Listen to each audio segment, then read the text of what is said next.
Hello, and welcome to the Oss-So Crazy podcast, brought to you by Ranked Soap Company. Episode 4, Ladies of BJJ. Hello and welcome to the Ladies of BJJ episode of the Oss-So Crazy podcast. Today we have in studio Patty Archila, Giselle Villasenor, my dear girlfriend Stephanie Ozment, and Jessica Buchman, our host, as a guest today. All right, first up we have Patty. So, Patty, let's go through where you train at and how many years of experience you have and what's your current rank in Brazilian Jiu Jitsu. Well, hi, this is Patty Archila. I am from Lake County, Brazilian Jiu Jitsu. I co-own it with my husband, who I am a purple belt under. Okay. And I've been doing Jiu Jitsu for about 7 years. Gotcha. All right, Giselle, so how long have you been training and what's your current belt and where do you train at? Currently, I don't have a school. I'm a bit of a nomad where I kind of hop around everywhere. People are very welcoming. I've been training for about 4 years now. Okay. Still blue belt. Blue belt forever. So the 4 years on and off or? Yes, continues? 4 years Okay. on and off due to school injuries. Nomad lifestyle. Yeah, nomad lifestyle. Okay. And Stephanie, how long have you been training and what's your belt rank and where do you train at? I've been training jiu-jitsu for 9 years. I'm a purple belt. I train at Team FEGC in Appleton, Wisconsin, but I'm a purple belt under Luis Claudio and Tiago Vega at LCCT here in Chicago. And Jessica, how long have you been doing jiu-jitsu and where do you train at and what is your belt level? I am a purple belt in Brazilian Jiu-Jitsu under Compredo, and I train at Compredo BJJ. I've been training for about 8 years. Okay, and then Patty, what got you started in BJJ? Well, I actually first started doing Krav Maga because my purse was stolen from me. It wasn't stolen where a person snatched it from me, but I left my purse out and I wasn't looking and someone just took everything. So I was a single mom at that time and I was kind of scared for myself. So a friend recommended that I do self-defense, which was Krav Maga. But I kept getting hurt in Krav Maga because there's no technique. It's how fast, how hard, and I just kept getting hurt. So one of the guys who did jiu-jitsu, jiu-jitsu was upstairs at the first gym that I was doing it at. He kind of teased me and said, "You don't want to do jiu-jitsu. It's all guys up there." So I took that as a challenge. Yes, definitely as a challenge. So after my first time doing it, I fell in love. Oh, nice. Very good. Giselle, what got you started in it? Bit of a fun fact. I actually was introduced into it when I was 15 years old. Oh, wow. I was going to a gym called LA Boxing, which I believe currently is changed to the UFC gym. Okay. So I was doing kickboxing and I saw after class these people on the mats and they were rolling around doing all these different moves where I was like, how are you doing this? And I decided to take a class. I did it for a couple classes. I was interested, but the instructor, I don't even remember his name, he would do the moves on me and tell me to do it after. And for anyone that was a white belt, is a white belt, Oh, jeez. or anyone that fully understands a new technique, you have to see it. You Right. can't have it done on you and then expect to know every step after that. But That's still hard. it's still really hard. But what happened was I got into a car accident a year later. It was very bad. I got knocked out, did the whole thing of recovery. It wasn't until like 2-3 years later where I just happened to find it again, and it was pajamas. So I saw pajamas. I was like, what is this? They're doing the same thing that I remember seeing before. So I stopped by, and then when I saw the first no-gi class, I was like, wait, I've done this before. I didn't realize it was called Jiu-Jitsu. Yeah. At the time when I was 15, they just called it grappling defense. Okay. So okay. obviously I didn't make that connection until I went to my first like official jiu-jitsu class. So it's kind of all, it's been following me my entire life. In a Normally way. people see those pajamas and then they're like, whoa, this is weird. I'm not doing that. Well, I mean, you like the pajamas? well, I do have a Hapkido gym, like a block or two away from my house, and I just see the kicking. Oh, okay. And I wasn't, I don't know, I wasn't interested in the kicking part. I've done kickboxing, so I know what that is. But when I saw the whole flipping around, throwing people, and it's two different body types fighting and being able to throw someone that's larger than you, that was something that got me really interested in it. So... And the rest is history. The rest is history, yes. I mean, I have a younger brother. He's been wrestling. You have three. Triplets. She has triplets. No. I have four younger brothers. One of them is only 4 years younger than me. And then I have triplet brothers. So all 5 of you could be like the largest BJJ family in Chicago, pretty much, if you all start. If we can officially start a gym, yes. Yeah. We can. But no, really, my brother, he's been wrestling for most of his life, and he's a stockier boy. So when it came to training and practicing for his tournaments, I was his little training dummy. So a lot of the positions I do recognize, just because my brother would do all the wrestling, which translates into no-gi, and it's just something I recognized. I was always interested in it. For me personally, wrestling. It was just a takedown and sitting on top of someone. I was like, that's a little too, personally for me, I wanted a bit more than that. So when I saw it and there was something a little more advanced, I loved it. So Stephanie, what got you started in your BJJ journey?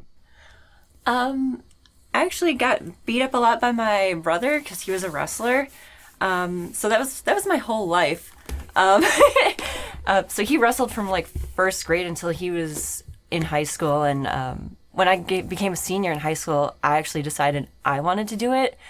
But I was 145 pounds. It's kind of a very tough weight class for wrestlers, and with zero experience and being female, I knew I couldn't hang, so I kind of put it out of my head for a bit. And then I was out of school for a bit, and I decided I wanted to do it again. So I actually ended up doing karate for a little bit. Yes. I hated it. I was a red. It was like half red, half brown. So the next one would have been. I was really close. Sadly, I was like 20. 10-year-olds. We had an adult class. Okay, it was legit. Did you wash windows? What? Did you wash cars? No, I did not. But I grew to hate it because the longer I stayed with it, the more they took the contact out of it. And there was more forms and katas. And if you know me, I'm not very flashy and like good with my body mechanics and stuff like that. So I look terrible doing things like that. So I quit and I'm like, this isn't for me. Like, this isn't what I was expecting, I guess. And then I actually ended up with some friends that did Jiu Jitsu. And I was like, well, I think this is what I'm looking for. And I was also a Bacardi girl at the time. And I saw, I ended up working at a lot of MMA fights because it wasn't... Bacardi girl? I was a Bacardi girl. Nice. So I ended up working promos at a lot of MMA fights. And every time I saw it, there was always girls on the card. And I'm like, I can do this. I can do this. So I found a jiu-jitsu gym. And I've been with the same gym my whole 9 years. And I love it. And I originally was going to do MMA. 6 months in, I got kneed in the eye and I had a shiner for 2 weeks. And I was like, jiu-jitsu's good enough. That's enough. I can get injured enough doing this. So we're good. Right here is good. Jessica? So my dad used to do judo, like before I was born. And when I was like a little kid, him and I would always play in our living room, and he would teach me like judo pins and like, some takedowns or whatever, like nothing really like formal or anything like that. It was just me playing with him. That's what I thought of it. And I just loved that, like doing that all the time. And so then eventually we wanted to find like an actual place for me to train, to learn more and stuff like that. And then we found Compredo, and that's how it started. I just loved it on my first day. Are you actually ranked in judo too then, or No, because it was not like judo. It was like Living just room. living. Well, it was I just know, like my daughter. Yeah, it was, I didn't know if you it had was just actually us started. like he would like pin me, and I would like try to get out of it, or like I would pin him, and it was like it just was like a game to me. And You compete a lot, so like I mean I know you work on your takedowns and stustuff like that too, but Yeah. like so you've never actually like formally trained at a school for judo specifically? I like went to a judo school before, but like nothing crazy. Like Consistent. I just Yeah. went to a few classes because my dad was still interested in doing that too. But I mean, there's not a lot of like great schools like that just train judo. It's like jiu-jitsu is like great because it's like every day and stuff like that. There's no real judo schools like that's where it's every single day. So and- basically, we're just supplementing, judo for jujitsu. yeah, on I your don't do side that with your dad. anymore. But yeah, like It's in almost, the past, yeah. it's almost like playing ball, the dad Yeah, and daughter exactly. playing Yeah, ball. yeah, that's kind of what I thought. Except your dad's, throwing you down. Just We didn't, or he would just really teach me like judo rolls, and like I was never very good at the judo rolls, but now I am. So it's okay. After 8 years, it's all good. But yeah, it was just like super informal, and it was literally just like playing a game. Going off your story there, at what point did that turning point happen when you started pinning your dad more and it's like you're After I started jujitsu. tables have been turned. So Can I ask him, like, you're the only child, right? No, I have a She's a sister. sister? Yeah, Oh, you she's do? like 2.5 years older than me. Yeah, Oh. she used to train too, but like her interests are different. So she was more into like clubs at school, and I never was into clubs at school. I wasn't either. Yeah. Neither. I graduated early and I left. What? High school, I graduated half a year early, and then college, I graduated a year early. You Yeah. nerd. Oh, on paper, You're I all- was like the you're all perfect smart. student. Yeah. On paper, I was like, I'm in the art clubs, I'm in student ambassadors, really promoting my high school. I went to an all-Catholic, all-girl high school.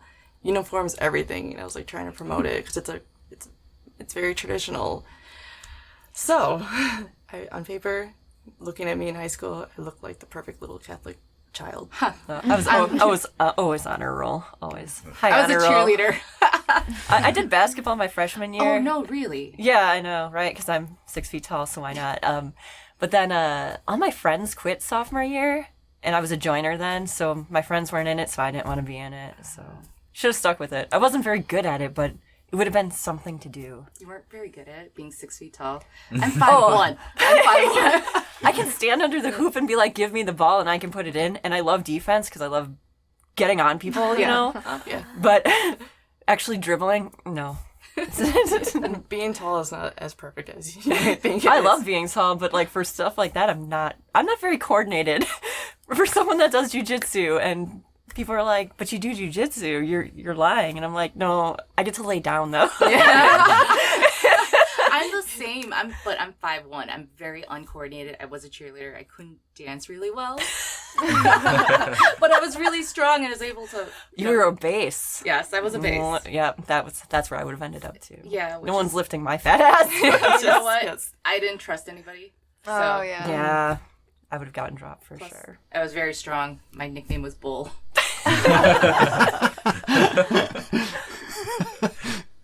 So, Patty, would you recommend jujitsu for women? Of looking- course. Yeah. I mean, coming from the self-defense aspect of it, I definitely recommend it to women, all sorts of women, little girls. I have a few little girls who are 4 years old, and I've talked to the parents, and I've told them that keep them in this as much, as long as you can. And I've talked to one of the dads, and he said, oh, my daughter's doing this at least until she's going to college, because you never know what guy will like do something, and God forbid something happens to her. At least with jiu-jitsu, she knows how to get out of certain situations. And I've actually had a student who was assaulted by her boyfriend, and she specifically told me, had I known this before, I wouldn't have had to go to the hospital. Oh, wow. Yeah. So I recommend it. Huh. Giselle, what about you? Do you have any thoughts on that? Yes, I do recommend to as many people as possible, especially women, whether or not they're going to want to be competitors or just have it as like a hobby. I do mention the health benefits from it, both mentally and physically, and obviously the self-defense aspect of it. I do wish, if it wasn't for the car accident in high school, that I did know about it and go through that, because I didn't fully get assaulted, but obviously high school boys, they're such gentlemen, and it was to the point where I had to like hit a guy in the face to get him off of me, and fun times. But I'm 5'9", I have a decent arm, so I mean, after that I was kind of left alone, but if it had gone any further, I wouldn't have any idea what to do. So I recommend every age group, every type of woman, girl, everything. I'm actually part of a group, Joshi Haishi, where it's all women's gear and movement, where they want to empower more women into the sport. Because actually, what really wanted me to compete at the Open was the first time I saw Patty. Gosh. This was 2014 Spring Open. I saw her on the podium, and I remember thinking, there's a girl competing. There's someone here. I think it was that's when I met you. Yes. That's crazy. She destroyed me in absolute. That was funny. Like, I could tell by the look on your face. I was like, 2014. I was like, I think that's when I met you. Yeah. Oh, wow. That is pretty cool. That's when I went against Shannon. Oh my God. Yeah, I went That is against really Patty cool. first, and then I went against Shannon in the championship match. Okay, so yeah, I actually had no idea that you two had competed against each other. Yeah, that was before we knew each other, though, so I met her on the mat. Yeah. I met her while she was choking me. No, I mean, so Steffi, you're 6 feet. I'm 5'1", and that was like a huge difference between for me. Yeah. I've never competed against anybody that tall before. Yeah. But, yeah, and I saw you, and I was like, I don't roll people this small, like... And you jump guard on me. Yeah. And, like, Patty goes, oh, shit! And it's kind of like, that's a bad poker face. I know, but then that was Wait, my first you time. actually said, oh shit? I did, but not verbally. loud enough. The referee didn't hear No, it? not loud enough for the referee No. to hear me. But, yeah, that was my first time competing in over a year because I had switched schools. But yeah, that was a very fun experience. Yeah.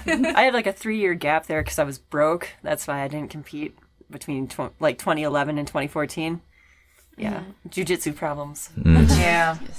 All right, so Jessica, Deets.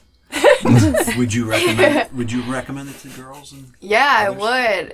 would. So I started when I was in 6th grade, and so I was doing it my entire junior high school and high school career. So it really kept me focused because I had my dreams for jiu-jitsu, and I just knew I just needed to get through school, and I would go to train every night and do my homework and make sure I got everything done. So it kept me super focused and determined, and it kept me away from trouble, I guess, too, because I didn't have any temptations of going out to party or stuff like that. And it just kept me super focused. So I think it would help a lot of girls also feel that way, but also I felt more empowered too, because when I was growing up, sometimes it's hard as a girl to feel super empowered, but when you know what you want to do, that can help you a lot, and you are surrounded by people that want to help you get to where you're going. You don't care about what anyone else at school says. So it gave me a lot of confidence as well. Yeah, jiu-jitsu is really the sport that made me feel strong. Yeah. The first round I rolled with an adult male that was taller than me, heavier than me, and when I rolled with him and he said, "Damn, shit, you're strong," I went, "What? Me?" But it is the empowerment. Yeah. It really grows with you the more you train. Yeah, I agree. I mean, Again, being so short Yeah. and being old. Shut up. I'm Asian. I look young. I'm Asian. I'm 38. I'm only 3 years younger than you. No, only 3 years. Yeah. 3 years is a big difference. Don't tell me that. I got enough problems. I started doing jiu-jitsu when I was 31. Yeah, Yeah. I was, what was it? How old am I? 35? So, like, what? 26. I was 26 when I started. Yeah. I was 42. I was 19. 11. Or, yeah, 11. Baby. I wish I would have started sooner, but it wasn't really a thing, like, when we were younger. Yeah. It wasn't... I can't even imagine, wasn't a like, for thing. girls to even find it or even think Yeah. about looking for it. Because as a guy growing up, the only thing we really had was always Taekwondo, your karate, your Kempo. Jiu-Jitsu was something underground back in the day that only, like, bouncers in the city of Chicago would go to. And that you had to literally find certain bouncers that would lead you to these places. And that's how crazy it was. It's like Fight no one- Club. People would do it in the garages. They would do it in the Yeah. garages, That's how yeah. it started in Wisconsin, too. It's the gym I started in some dude's garage, finally moved to behind some legitimate businesses. And then I ended up, when I came in, we were training in a warehouse.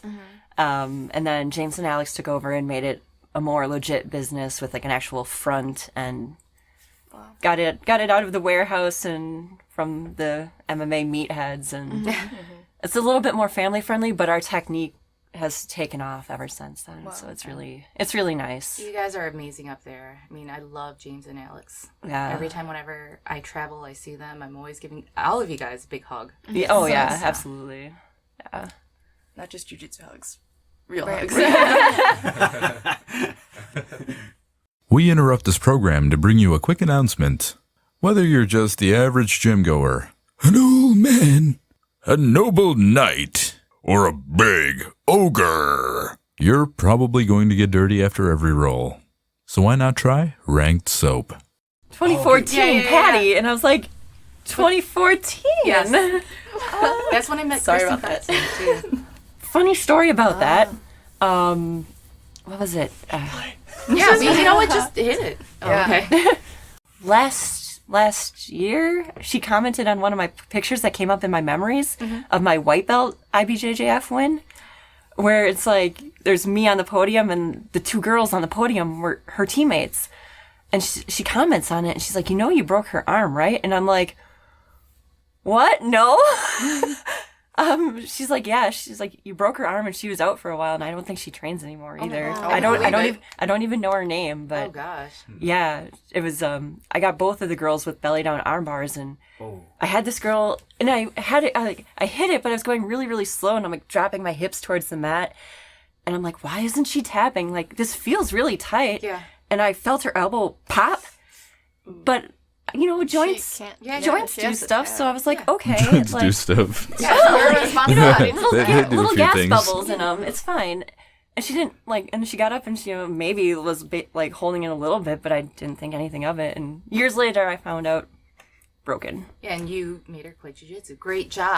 Oh, wow. Success. I do not Alright, support why women is in she in the jujitsu. She will armbar you. I thought she wanted women. Belly He's down like, no. arm bars. We I will didn't ask belly her down the armbar question each yet. one until they quit. That's how you know if I like you. would I will be the not last. stop I'd be the until last. everyone is done. But I guess Everyone we know should- the answer. Yeah, right. No, she doesn't.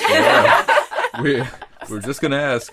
Would you recommend other women train jiu-jitsu? And I well, guess, other women well, after after she hearing breaks that, She's like, yep. But just so I can break their hearts. Yeah, no, I absolutely do. And I feel like a lot of women are turned off by, the close contact and the sweating and like, I'm uncomfortable and that's gross. But really, it's so much fun. Like I said, I grew up with a brother. This was the norm for me. So getting beat up and being uncomfortable and crushed, and it just never occurred to me that That's weird. it's weird. Like, I don't know. Then you'd meet my sister, who is the girly girl, hair, makeup. If you pin her legs together, she's like, I can't breathe. and then there's me, who like strangles people for fun. So I mean, I get it, but I think you kind of need to get Yeah. You need to get over over it. Yeah. And I think What's worse, having that happen to you in a gym, Yeah, where you can in a form, controlled yeah. environment, or in real life, and then you're like, I don't know. Alex used to Yeah. run self-defense seminars, and she's like, I stopped doing it because what? I teach you techniques for like 3 to 4 hours. You're not going to remember any Right. of it. same with us. And- we stopped doing it Yeah. too for the exact same Yep. reason. She's like, you're going to panic. You're going to freeze up.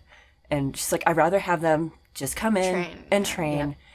That way, when it happens, you'll know. You'll have the muscle memory to do what you're supposed to do. I have a lady. She started doing jiu-jitsu about a year and a half ago. She is in her 40s. When she started, she would actually freak out and hyperventilate when she was mounted. And not You see that a lot. no. But she wasn't pinned down. She wasn't getting, like, no one was choking her. Yeah. Simply, she was laying down. Person was mounted, right on top of her. She'd hyperventilate. She'd start tearing up. And so the thing is that she continued to do it. She forced herself to become, and we say this all the time, force yourself to be comfortable in uncomfortable situations. And here she is a year later competing at the Chicago Open. She took, it was amazing. And I'm so proud of her. There wasn't a master's division, so it's just adults for white belts. Here she I is. didn't even know that. Yeah, so Oh my she's God. 40s, in her 40s, competing against girls who are in their 20s. She actually, and I will say this, she should have at least taken second or fought for second and first, but she took third because the referee didn't see her sweep from half guard. No. What? He didn't see call. that. Right. No, he Hurry, wasn't come paying attention. So I actually had a few other people look at the video, and they're like, that should have been two. Could you have like maybe Sucks. told do a the head video referee, replay? or did they not? Yeah, come? no, they wouldn't. They don't care. They don't care. They don't No, really. especially They do at white not belt. care. Oh, Yeah, yeah, they don't care. That's true. But I'm so incredibly proud of this lady because here she is who used to cry when being mounted. And she's being a badass mom on the mat in Right. front of hundreds of spectators. Yeah, And here she's doing it for her boys. that's awesome. That's amazing. That's good. Yeah. Competition's hard as it is. Yeah, It yeah. is. Yes. Adding on that starting point. Yeah. And competing That's against awesome. she would compete against herself all the time. Right. Yes. So, yeah, it's really amazing to see all these women grow. So that was actually you mentioned being uncomfortable, and that was actually going to be the next question. Were you ever uncomfortable the first time doing it? Any of you? Or was it like weird for you gals? Fun fact. So my first competition at white belt at IBJJF. So I was so nervous when I was competing. I went through my matches, everything. I got second place, but I was so nervous from all of that. My throat actually closed up on me, and I wasn't able to talk. I was white as a ghost. I got second, so I was really proud. I was like, I'm good. I got second place. It's my first competition. I have white belt, IBJJF, but so nervous, I was squeaking. I couldn't talk. I forced myself to calm down. So when you say about being uncomfortable, yes, I understand that. But I do understand the whole being stuck underneath mount. The first time I felt like I couldn't breathe. And I started to freak out. But then I had to talk myself out of it saying, okay, you are in an environment where this is not a real situation. This is mimicking something that could possibly happen, or just something that you should know already on how to defend yourself. Especially mount situations, because in real life, your attacker is going to have more experience in fighting someone that has none. So that's just my little backstory in white beltness. Yeah, same here. Well, as a white belt, I recently switched gyms, and I was asked by a brown belt to roll. And he and my husband are good friends, so he was joking around with me when we were rolling. And I specifically remember he was wearing a black gi and a black rash guard. So he mounted me thinking that, okay, I'm going to joke around with Patty. What he does was he opens up his gi and he covers me and my face. And it was a joke. Yeah. But I was completely fine, but it was pitch black. I wasn't freaking out because, oh my God, something bad going to happen to me. I just got claustrophobic. So I just had a tap. And fun fact here, I am claustrophobic. It's funny. I have the same problem. We were just talking about that the other day, where it's like, if you're strangling me, I will hold on. I don't care. I'll go unconscious. That's fine. Same here. But you hotbox me, I don't care if I give up an arm or whatever. I'm pulling that gi off my face. I'm pulling a side open or something. But chokes are fine. But hotboxing me, Your opponents are going to hear this and you know what's coming. No. that's fine. Go ahead. It doesn't bother me. I mean, it does, but in a tournament, I'll get over it. In a tournament, whatever. And nothing phases me. What about you, Jess? Can't really think of like a time where that's, or even like super uncomfortable or anything like that. Like, because like the first day that I rolled, it just was super fun. And like, I was like, oh, I can't, this is awesome. Like, I just want to do this all the time. So, I mean, I guess maybe, I don't know. I can't really think of a time. Well, you started when you were younger too, so I think people probably For you. look out more for you too. Yeah, definitely. Because I feel in our gym we have a very good gym culture where if a guy does something shady to you, he will have to answer to someone that will beat him. Yeah. Yep, same here. And they're not going to want to come back after that. Yeah. And that's what you get. Like, Yeah. you don't So- treat the ladies like that. That was actually going to be the next one. Was going to be, has anyone else made you feel uncomfortable in like that sort of situation? And you don't have to answer if you don't want to. So like, but What about in like jiu-jitsu, Yeah, like in has jiu-jitsu. has like a guy ever made you feel uncomfortable? In jiu-jitsu. Yeah, just free for all. So Because it has to have happened because they wouldn't think of doing an all girls class because something at some point makes you feel uncomfortable to be around men, right? We had an all women's class at one point. I think it was more like an intro, so that you can get comfortable with ladies first, and then Oh, okay. move Graduate. into everyone else. But like you said, we pretty much put the kibosh to any funny business before it happens. Well, I think that kind of happens with like the larger gyms. The smaller gyms, there really isn't that much of consequences when it comes to situations like that. If anything, it's kind of brushed over. Okay, little, pat on the, slap on the wrist, and then that's kind of it. Because I've been to a gym and it was a class, very small, maybe 3 people, 3 different body types. I'm the only girl, and I had one of the students refuse to do the technique with me. It was an absolute no. He sat down, didn't look at me. He's like, I don't want to do the technique with you. And, hurt feelings. This is the first time this happened to me. And when I really questioned him on why, don't just say no. Is it, me? Or, what are you uncomfortable with? What's going on? And he said, well, first of all, I can't control myself.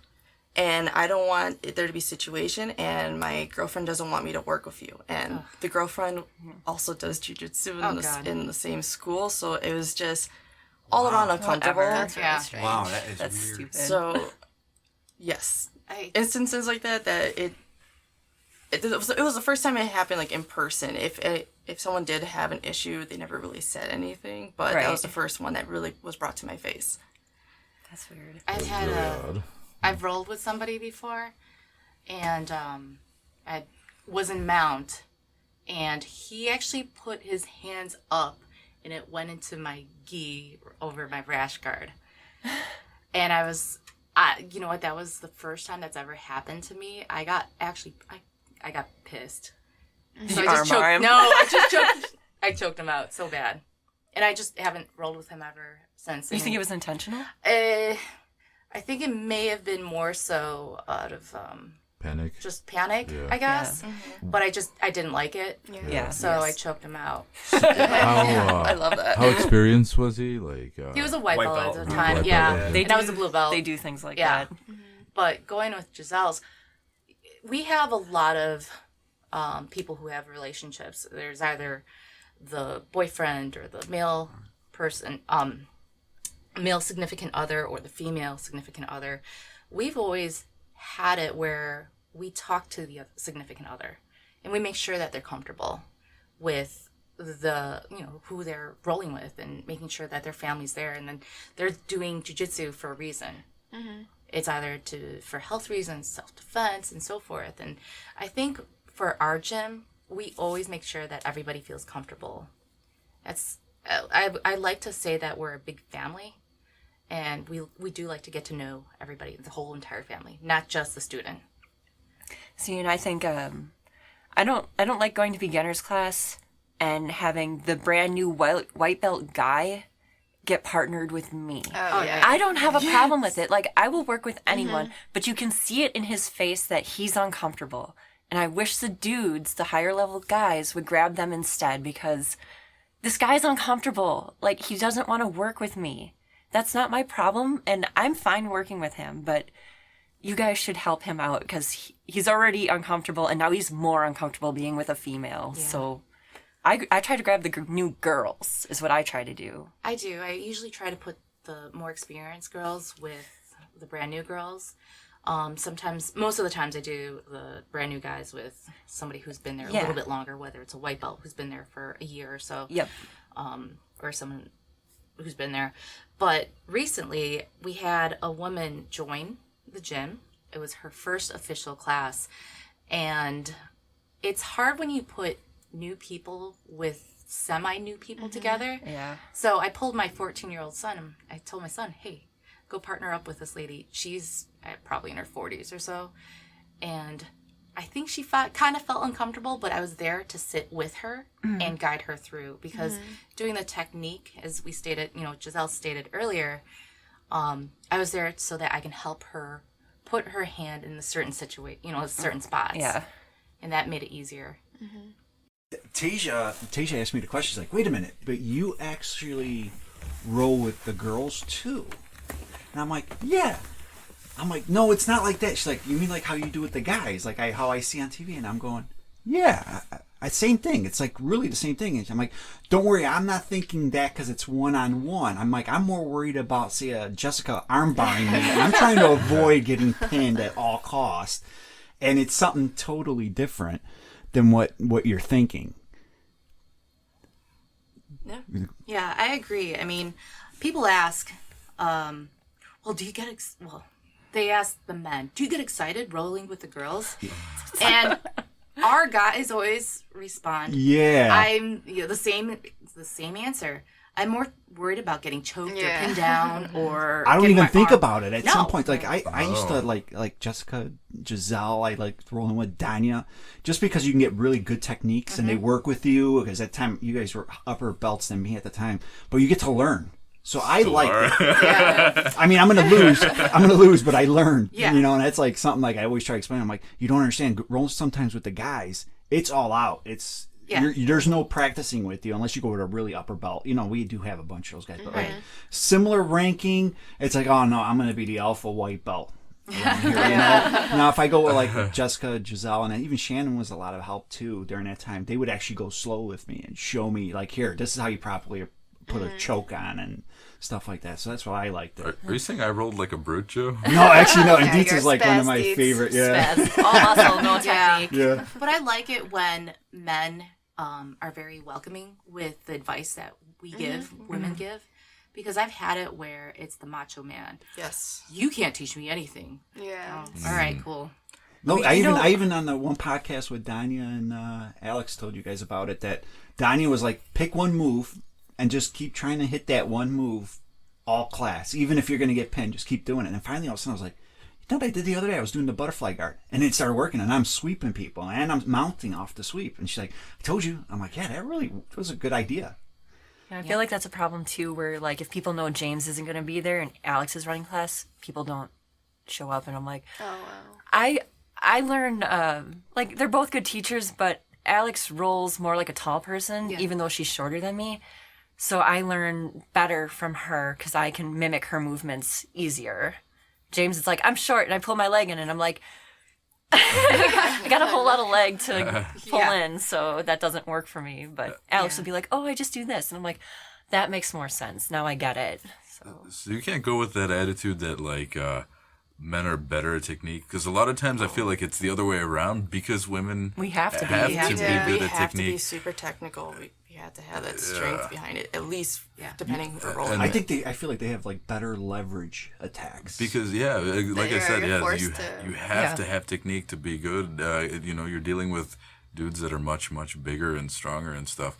And like I said before, that I've learned a lot from Jessica, in the previous episodes of the podcast and stuff. And actually, I took a class with Alex as She's amazing.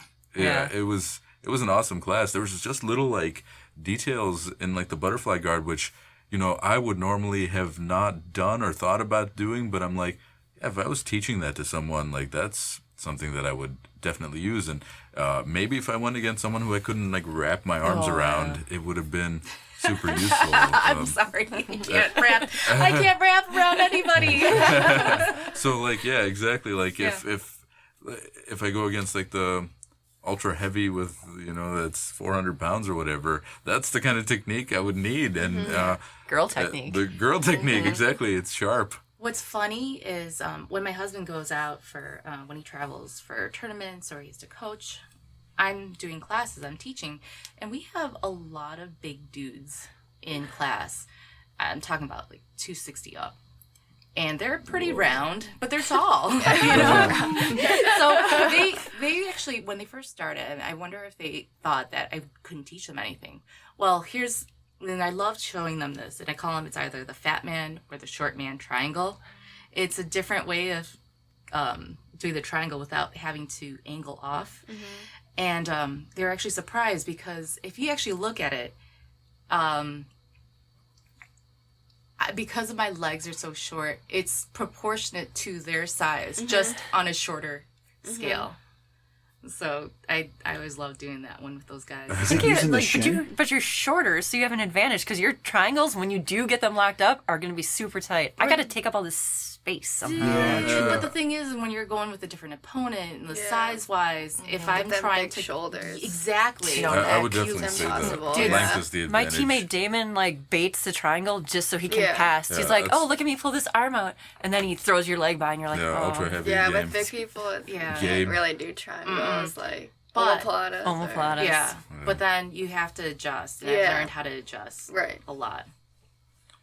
Yeah, my first real experience like learning from females was when I went to the Doshi camp in Philadelphia last year, and it was my first time seeing female black belts that were my height, because other female fighters that I see, they're relatively smaller, and it's always kind of okay. I understand you could kind of float around, move around. I don't have that body type where I can just be light like a feather. I can't.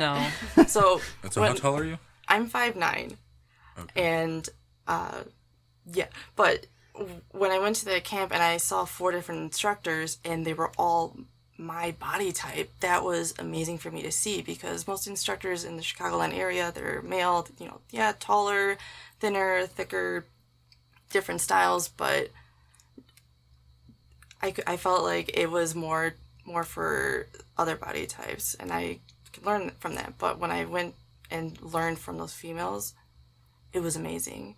It was just variations of what I've learned in the Midwest, just fixed and tweaked so that it's something that I can do. That it's really catered towards like a girl, and really catered to how it would work against like a bigger opponent, and that's something that they always mentioned. So I love it. Is it the same for you too, Patty? When you do because you're going to be shorter than most, you got your own little techniques that you can do. You don't really ever see, but you got your little tweaks. I do. My husband is bigger than me. We're probably about at least 80 pounds in a difference. So he shows a technique, and he'll adjust it for my size, and especially with whoever I'm going with, because I can go with somebody who might be close to my size, like 5'1", 5'2", or most of the time I'll go with women who are at least 5'9" and up. When I competed last, I was definitely the shortest. I'm always the shortest when I compete. And you just did Worlds too, right? Masters Worlds, yes. And you took third? I took third. Awesome. Very good. Yeah. Very good. I had 3 matches. It was 4 to win, and unfortunately I lost my last match by points, but she played well. She played the corners very well. But yeah, I choked a girl out just like Stephanie did over in Europe. But yeah, it was a great experience, and I love it. How's the knockout? Like, what would you do? Oh God. Did she knock someone out? No, I choked her out. I choked didn't her hit her. Yeah, it was a bow and arrow, but Ooh, nice. With a few punches in there. Yeah. I'm actually friends with her on Facebook. And I felt awful. There's a video, you can actually see me look at the ref, look at her, look at the ref again, and you can't talk to the ref. And I was just basically telling him she's out. Oh. So he didn't really catch it, and so I held her hand, lifted her hand, let go, Oh my and he God. realized that she was out.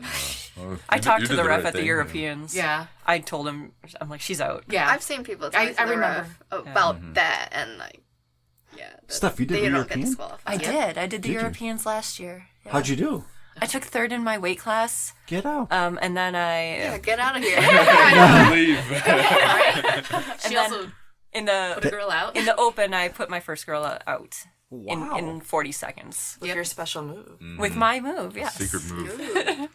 The lady, she's got a special attack. Yeah. It's called the Ozment, right? The Oz choke. Yeah. Oz choke. Yeah, I made my own choke. So. It was amazing. And I've been in it. Me too. Oh yeah, me too. The only one I haven't got is Jess, and that's because she's better than me. Like, by a lot. Now I'm curious. I want to see it. You know what? She showed me when we were over at Scott's. No. Yeah, Scott's. Yeah. Was it last year?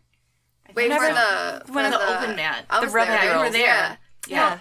All of you guys have been to Yeah. Rebel Yeah. Girls seminars. Yes. Yeah. A couple times. It was nice. Yeah. Patty tries to make all of them. You missed like one of them. Yeah, because it was either family or something else.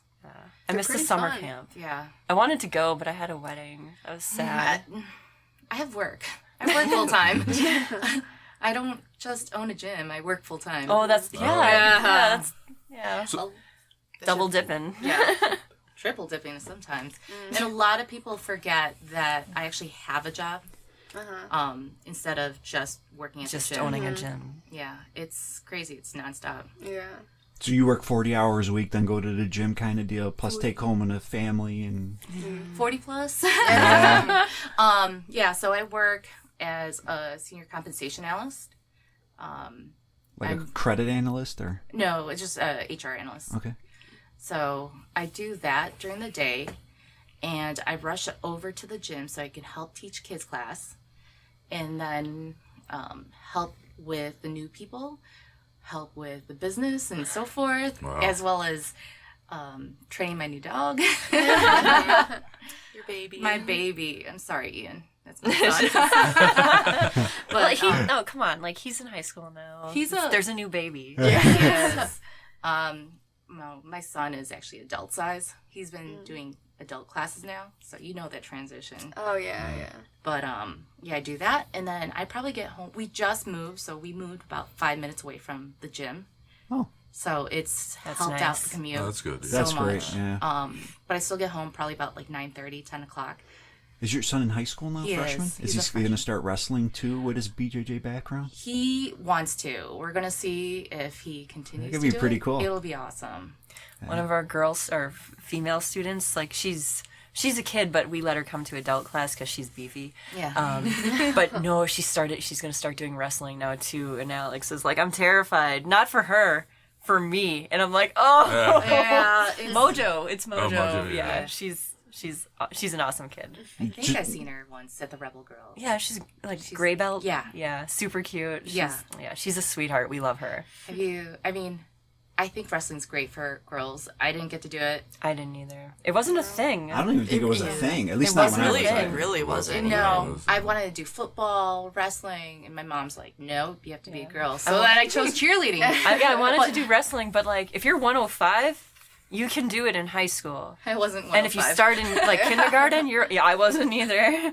I was 175 when I started high school. I was a chunk. yeah. I was 175 as an 8th grader, and then I lost 30 pounds. Wow. But even then, 145 is not the weight class you want to be No, in, especially with like zero experience. Yeah. Giselle, do you Dudes are have gonna time? crush me. Do you have time to train much anymore with working full time as a teacher? Then you also do pictures at the IBJJF and all the other places. So that's one of the reasons I'm a bit of a nomad. It's just a matter of just recently graduating, finding a school to teach at, applying, and just doing all the photography things. Currently now I do have a teaching position. I'm a middle school art teacher in Matson, or they like to correct me and say Mattison. That's a lot. It's Matson. But just recently I've been looking for schools of reasonable driving distance, just because I've just been so accustomed to the shortest drive being 45 minutes. And I just need to find a school that's How far is that commute? That's farther now than 45 minutes? Well, Matson, it's about 20 minutes on a good day. Oh, okay. So I'm looking between either finding a school that's close to where I teach, so that if I do after-school programs, which I have to help control the art club, and I was recently hired to be the volleyball coach at the middle school. All right. So Busy. yes, very busy planning, going through, learning 150 students' names, Oh my god. grading, learning all the new stuff as a first-year teacher. I'm terrible. Like, when I go through the handshake line at the end of class, I always try to remember everyone's name, right? It's easy to do with the people of rank, but you get to the white belts, and, like, if you have a bigger personality, you stand out, and Yes, like, I will yes. say your name. And then it gets to the newer people, and I'm like, hey, you! Just ooze. Try. Yeah. All right. Try working and knowing everybody at the company, as well as knowing all the adults, as well as knowing all the kids, as well as knowing all the spouses and their significant their others, families. and then the parents of the kids Oh. and the other people. I'm surprised I even know my own name. Yes, I'm really You can just bad with forget that names. one. You Yeah, don't need so to know it. If I call you by a different name, I know who you are. I just can't think that. I have done that in the handshake line to people I know, and I'm trying to recall names, and it's just spinning around in my head, and I say the wrong name, and I'm like, screwed that one up. Sorry. Move on to the next person. So one of the things I do with my kids class, I make sure that all my kids know each other's names, because parents may not think it's that important, but at least they'll remember. Later on, they'll try to remember other people's names as they grow up. I Yeah. never had that. That's nice. That's actually really nice. is- Never that thought is of it smart. like that. But it's also another way for me to say, hey, what's that kid's name? That's the, Cheater. It's smart in both ways. Well, at my school, the great thing is that the kids all have IDs, like on their lanyards. They just got that this week, so whenever I'm like, "Who are you again?" I know your face. The name escapes me. I just kind of like, "Let me check your ID. You're in trouble." And I look, I'm like, "Oh yeah, you're fine. Okay, go." Stuff. Are you able to train quite a bit, or are you working 40 hours a week? Oh yeah, no, I work 40 hours, but like I always try to find jobs so I can train when I want to train. So I definitely made sure I could find a job, because like when I started, I was a second shifter, so I got to train at noon class. But all the good people were going at night then, so I was like, how do I get to that class? So I eventually found a job where I can work like a 9 to 5-ish schedule and then train at night with more of the higher level people. Although our noon classes have come up now. Our Friday noon classes are ridiculous. So it's our 3 black belts, and then sometimes the black belts from Green Bay come down. So it's like 5 black belts at our noon class. Wow. Plus Oh, nice. a collegiate level wrestler that's a blue belt on the verge of purple. And it's insane. So I would really like to make that class sometime. Lucky. And die, you know? Jessica, what about you? I know you coach the little kids at school, but Yeah, so my schedule is basically I work consistently 3 days a week at Whole Foods.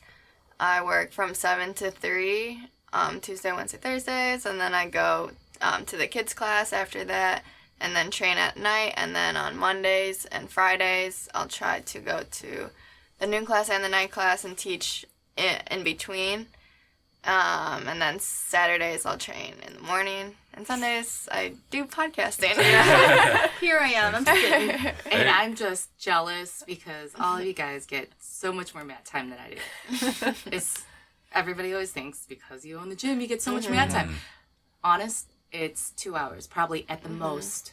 and it's not even consecutive. It's maybe 15 minutes one day, maybe 30 minutes, 45 minutes another day, and then maybe 5 minutes for a roll here or there. Actually, I saw your post about that where you're like, I can't train often, but I train efficiently. So I was going to ask you what you do to make the most of your time. Like what do you do to make the most of it? The biggest thing, I don't talk to people. I actually just pull, hey, you, come here. We're training, go. And that's it. And I tell them how much I want from them. I'll tell them, go 50% because I'm trying to work on a move. Okay. Go 100%, kill me. Are you doing like positional stuff, drilling? Positional, everything.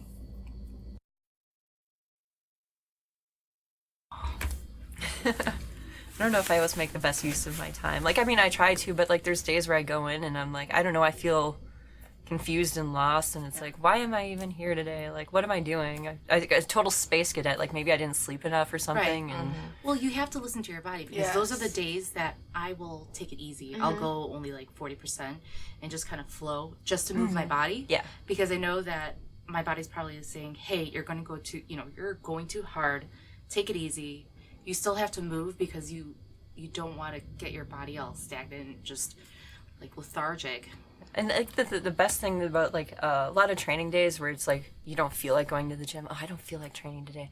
Normally turn out to be some of your best training days. Exactly. And I always regret sitting at home too. It's like, you could have went today and you could have done something. Like sitting on the couch watching TV, you think you're going to be like, oh, I got to relax, and it was great. Mm-hmm. It's never as great as you think it is. Yeah. It's not. I'm always very disappointed. Yeah, I guess. I mean, I always have to be there Monday through Saturday. I mean, it may be like one day out of a month that I'm not there. I don't know. It's probably one every 2 months. Yeah. It's tough for sure. I mean, I was getting messages while I was at Worlds. I had to go on Saturday, and I was getting messages about, my account. Or can you order this? Can you get that thing? Your students know where you are. Like, they forget because I'm so accessible, and everybody knows that. And just shut your phone off. But I can't. For the day. It's by me. It's all the time. So finally, Carlos actually made an announcement. He's like, guys, leave her alone. Leave me alone. Especially the day before or the day of. Leave us alone. Yeah. And I don't talk to anyone the day I compete. But yeah, see, the thing is, like, you can shut that off. You can shut your phone off. I can't, because it's like being a parent. You have to have your phone because you have to be accessible. What if something happens to so and so? You're a parent to every one of your customers. Exactly. And you're responsible. They're all counting on you. You're their main person to go to. Otherwise, they'd be going somewhere else, and you don't want to. Well, it's not even that. Yeah. It's just they rely on you, and you want to be their sounding voice for certain things. You want to be the shoulder to cry on. You want to help guide people. And it could be like something so stupid about a job, and they're looking at new jobs. Should they really take it? And you just want to walk them through. Being an owner is not just an owner or an instructor. You are a therapist, you're a parent, you're a sibling. That a lot. Mm-hmm. The same thing being a teacher in middle school. I do get kids that come in, and I'm like a mom to them. I see them walk in, I see them look like they're about to tear up, and automatically I'm that shoulder. Especially the art teacher, kids are just more relaxed around me, they're more talkative. I really see themselves, like them be their true selves. Then when I do see them kind of like the mood shift on them, I automatically, it's intuitive. I just know something's up, something's wrong. Yeah. I mean, you'll just notice it's not me waiting for somebody to talk to me. You'll get a random message here or there from me, and I know there's a bunch of people, female men, from even different schools. They'll get random messages from me because I'll notice something different. Like, hey, what's going on? How are you? Hope everything's good. Let me know if you need anything. And it's just noticing it, and yeah. You know who's really good at picking up on like people being slightly off is James. Yep. You walk in the door and all of a sudden he's like, what's wrong? It's like, oh man, like I thought I was hiding it better. And he's on it. He knows. That's the worst thing to ask someone as you walk into a door. What's wrong? It's like crying. The instant like you thought you were holding it together, and also it's just like my mask, no, my disguise. No. I love James and Alex. I mean, I've sat with them individually and on my own, and we're direct competitors, you know what I mean? Yeah, And they're just absolutely. amazing. They're just awesome people. And I mean, I just wish you guys were so, you know, like A little bit closer. At least you're just kind of just across the border from us. Yeah. You're not too Still far away. like 3-4 hours. That's me constantly. I'm like, can everyone be a little bit closer? The closest school is like maybe 45 minutes away. Everything else is like an hour. If I want to visit Stephanie, I'm like, okay, I gotta really plan this out. It has to be a weekend. Yeah. It has Yeah, to be like a full sleepover. thing. Yep, Yes. yep. That's like that one interview we were going to do during the week. I was like, I think Giselle better check how long it'll take to get there from her house, because I know it's got to take a long time, because I know how long it takes to get to Lamont from where I'm at, and I'm like, this takes forever, and I'm sure it would have took you forever to get, during the week. It's where I'm at. It's like really close to the Indiana border. Like if I were to go to Ho Chunk Casino. so like Lansing is like really, it's only maybe like a couple blocks away from like the actual border, and it takes me 15 minutes to get there, and on the expressway. So imagine like going anywhere else and to go to any of the schools, which is like way further north of Illinois. Like it's a drive. It's a whole, I had to plan out like a couple hours, and then it's my entire evening. And sometimes I won't even get home till like midnight, in class gosh. started at 8 o'clock. Yeah. So It's like you got to have a good friend to talk to on the way home on the car. Yeah. I've just learned to like have a playlist that really keeps me awake and gets me pumped up the entire way. I do have a little playlist. It's just mixed with different genres of music. Some things can be, very hardcore rap. Others can be like music from the 70s. I do like Stevie Nicks. She's on the playlist, and it's just one of her songs like really gets me going. But it's just, I have to have that. I've been listening to a lot of podcasts. So crazy podcast. Have you heard all of these? Did you hear the photographer one? Yes. That one was good. Yeah, I really like that Anderson one. is Awesome. Yeah. I really did learn a lot. Speaking of photography, you do IBJJF photography too, so is that also like a job that you do? Yes, it's actually it is something that I'm really starting to do. The IBJJF thing was an amazing experience. That was something that Hong, if you're listening to this, I know you are, because you love this podcast. Oh my God, I underestimated how much you do, especially for the whole process of taking pictures and uploading them for the Facebook for everyone to see it. And what happened with day one, I had my memory drive and I was uploading those pictures, and out of let's say it was like 1,000 pictures I took, only 200 were uploading. I was having an issue. My hard drive for some reason got filled up way faster than it should have been. So this is between this is like the end of most of the divisions, starting of the open classes, and I would only had 200 pictures edited, but it wouldn't save anywhere. I had the flash drive, but it still wouldn't save anywhere else to do the watermarks. So I had a quick emergency of, someone go to Best Buy, someone get this, please, I'll repay you back, I'm so sorry, help me. So for all the comments that are like, where are the pictures from day one? I was like, I'm so sorry, it's me. Yes, blame me. I'll learn. I swear I'll do better. Hold on, time out, guys. Whoever complains about where the pictures are, buy the pictures. Yeah. Yes. What's the website? I'm sorry. So I do have a smug mug. I was enlightened by Matt Lighten. That's how you pronounce his last name, I believe. He was telling me, like, hey, get a smug mug. I'll buy those pictures. I'll make sure that my school knows where to get it. And we really want to make sure that you are, getting your name out there, that there's something supporting you.